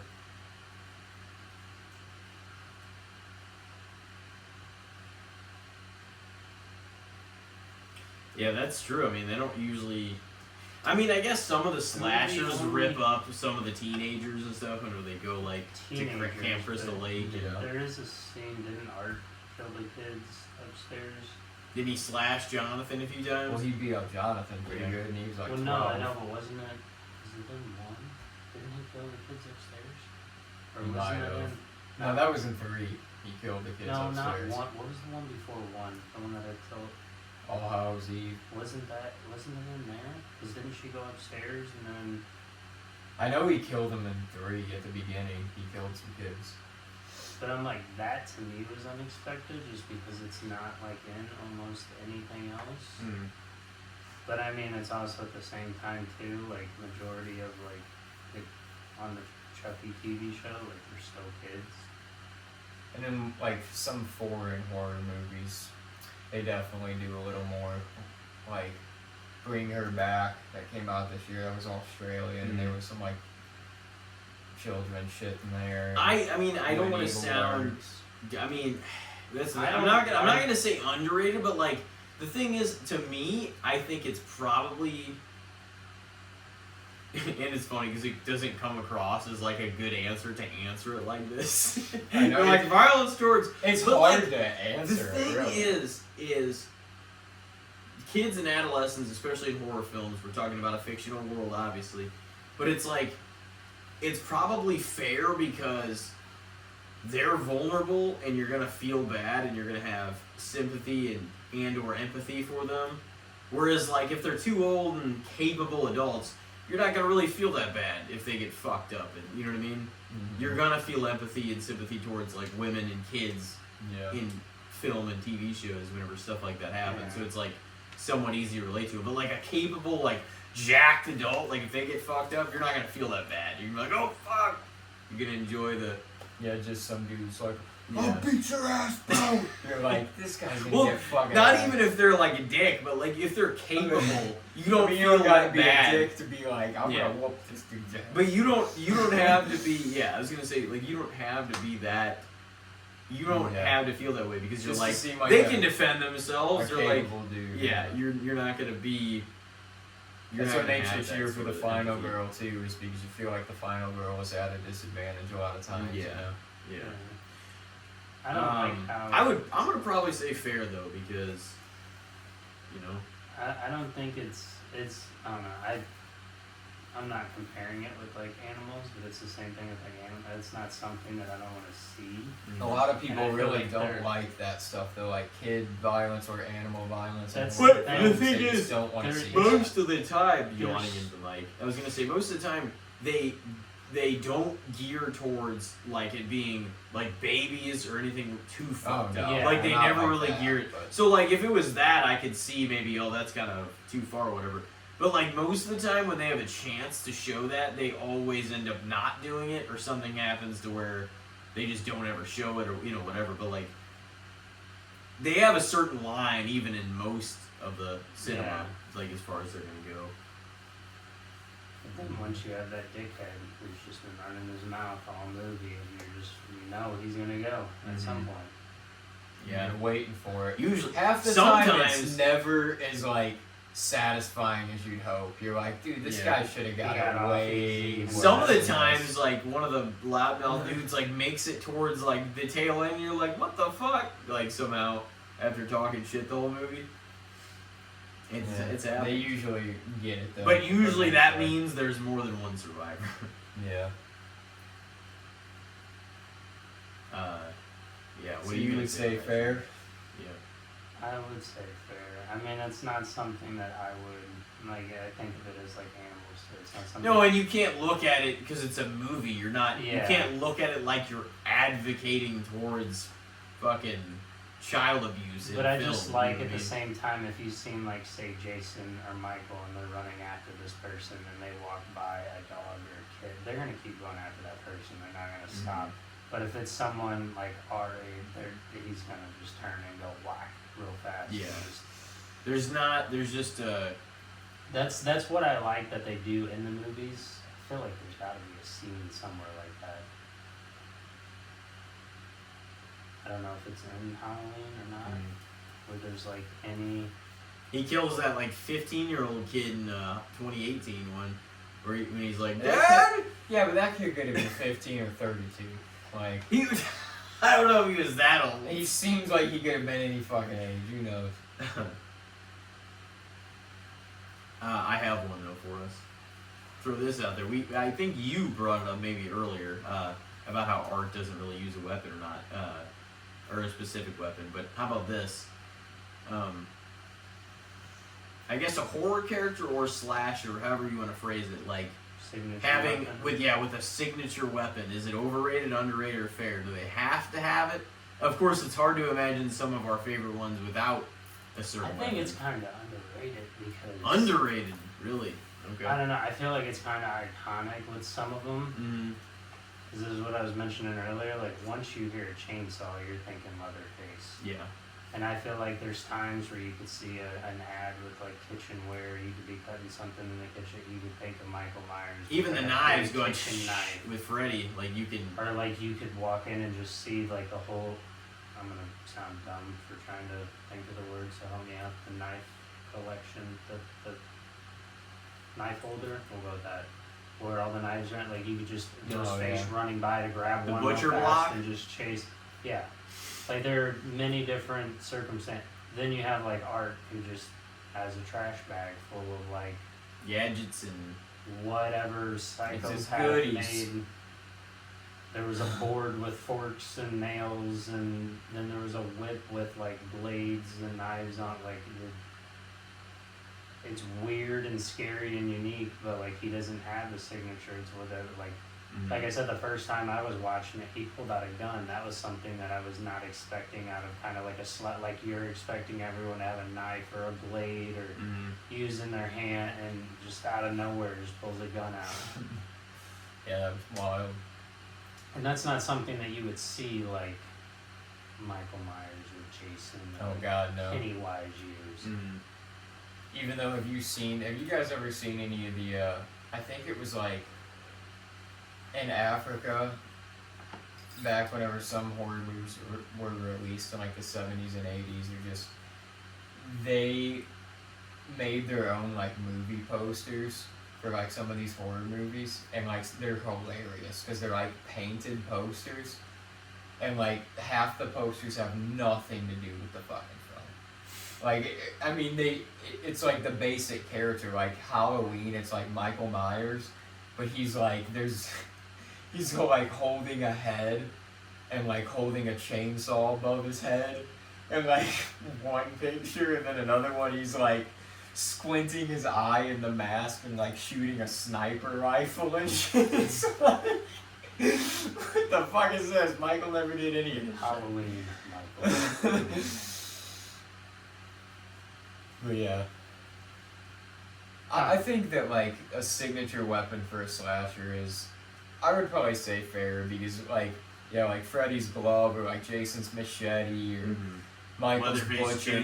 knife, Leatherface's chainsaw. There's just like a handful of where it's Part of the so character. synonymous with the character that just that little piece of memorabilia, it's like, if you just have the glove there, it's like, you know exactly what that is, you know. And they don't just use like that weapon. There's times where they're just using their hands or throwing someone off something or just anything random. And then you have killers like Chucky's gonna. Well, Chucky uses a knife mainly, but I feel like he's also someone that will use or do anything just to do what he's gotta do. Oh yeah, he has some pretty ridiculous funny kills too.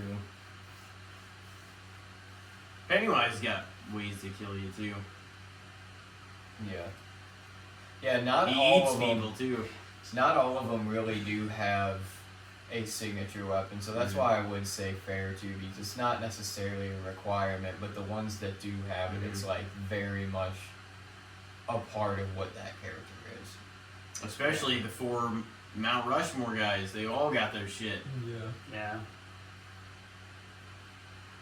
They've all killed people in other ways too, but Yeah, that's It's the thing. mainly, It's like, it's mainly that. strange because even like in Scream, like pulling out the shotgun, like that was very.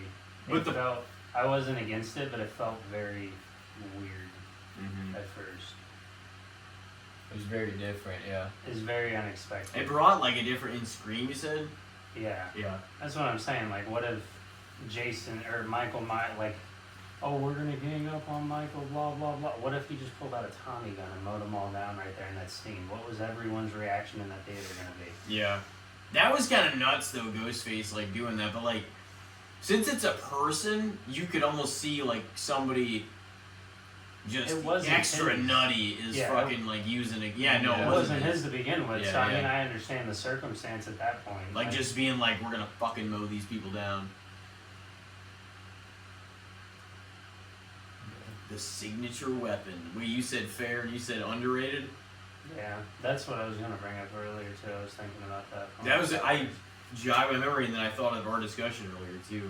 Because that was like some killers don't have anything. Some of them have a unique thing.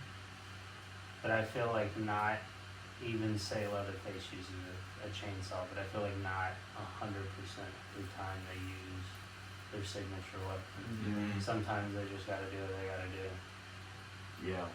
Well, and I think it makes it more interesting too. Like occasionally there's other traps and just different things they set you up in rather than just, Freddy's like glove every time or like the machete or the you know what I mean? Like the butcher knife. So yeah. Underrated and fair. You got anything else for us? One more? Not on top of my head. No. I think that was the one I was trying to think of. No. I snatched it from your brain. Yep. Stole it out from underneath him. Yep. That's what I thought. I feel like that was. We both brought around another Mm-hmm. horror-related one. It's probably a good way to wrap it back around for the Halloween episode. Absolutely. It's good to have Gene back though for It another was. Halloween Gene, episode. it is always great to have you. It was I'm nice glad. being back. I'm glad after 2 years you returned to do another solo main event the horror season. It's been an honor having you again. Your 6th episode of all time. Doesn't feel like. You're up there with the big boys. Third solo. Yeah. Half solos, half group. Thirds. You've been in 2 wrestling episodes and then you were with Big Dick Nick. Oh, That was the nickname extravaganza. I thought you were saying third most overs. I was like, I don't think that's. Well, a you lot were of up there people. with only like 6 or I've- 7 people that have 3. I mean, well, I think you and maybe 6 other people have. If I would have 3 been or consistent more. the past couple of years, I probably would. I feel like I probably would be. Yeah, I mean, you've had some prominent episodes and solos. Oh, yeah. You still have more solos than almost anybody else. Especially within this season, you've had some Mhm. pretty prominent ones. The Mean Gene Yeah. Halloween specials. You're definitely the only person that's ever came on 3 times in October, I'm pretty sure. Maybe next spring, me and Nick can have you guys back for another round. Yep. Yeah, have You us guys back. re-host. That was good. Yeah, no, we could. I was thinking about that. I'm like, that was a hit. Gene and Nick on hosted. That was a good. We might have to revisit that again. Yeah, that was a good So- time. But either way, I'm sure we'll be in touch and put away some more horror films this season. So have you back before too long, of course. Yes, sir. Well, this That'd is. be I great mean, this times. is technically our last of horror season as we're like gonna Oh. wind down on the next solo episode and just Yeah, kind of. we're knocking on the canter door along. of Halloween now. Yeah, we are. We are some days away, but of course, everybody listens to this. It'll either be Halloween or just before, or just after that. Yeah. So, well, we hope everybody enjoyed it. Thank you for tuning in all season, and we appreciate it very much. We hope to see everybody's horror list by the time this is all said and done. Oh yeah, we'll have to start getting them up and posted. Oh yeah. So, Gino Mac, is there anything else you wanted to add before we wrap it? Thanks for having me. I don't know who all listens to everyone, but I listen to a lot of your guys' episodes. Thank you very much for I that. want to say shout out to like Andy and Kyle. I Yeah. like listening to them. There's a lot of people that come on that I don't know that are actually interesting to listen to and hear stories. And I was like, those two in particular, like, pop out to me whenever I hear them on. So shout out to them. But other than that, thanks for having me. It was nice being back on. I feel it might be like, I don't know how long we've been going for, but I was like, it feels like honestly we've just been here for like 5 minutes talking sometimes. I know, doesn't it? Yeah. And then always towards the end when we're like getting ready to do the wrap, you always, I don't know about you guys, but it almost always feels like there's like a little extra energy, and I'm like, fuck, you'd feel like you could do another like 15, but you're like getting ready to wrap. So it's like, you Yeah, feel wrap. kind of perked up, yeah. Give them the beat, Elijah's gonna wrap us off. So he's Gonna wrap. You're gonna wrap. gonna wrap us off. No. But no, I always kind of feel that way. Sometimes when I'm like hunkering down for like, all right, let's do the ending, have everybody cap it off, and you feel like it's like, oh, there's a little more in the tank. But it's better to leave a little bit on the table than go a little too long and it be less than it was before. But we've done like 3 strong hours here. If you want to know what the time is, yeah, we're about there, I was like, I don't even pretty remember. close. So, well, yeah, thank you very much, man. Thank you for coming on. We appreciate you, Gene. Thank you very much.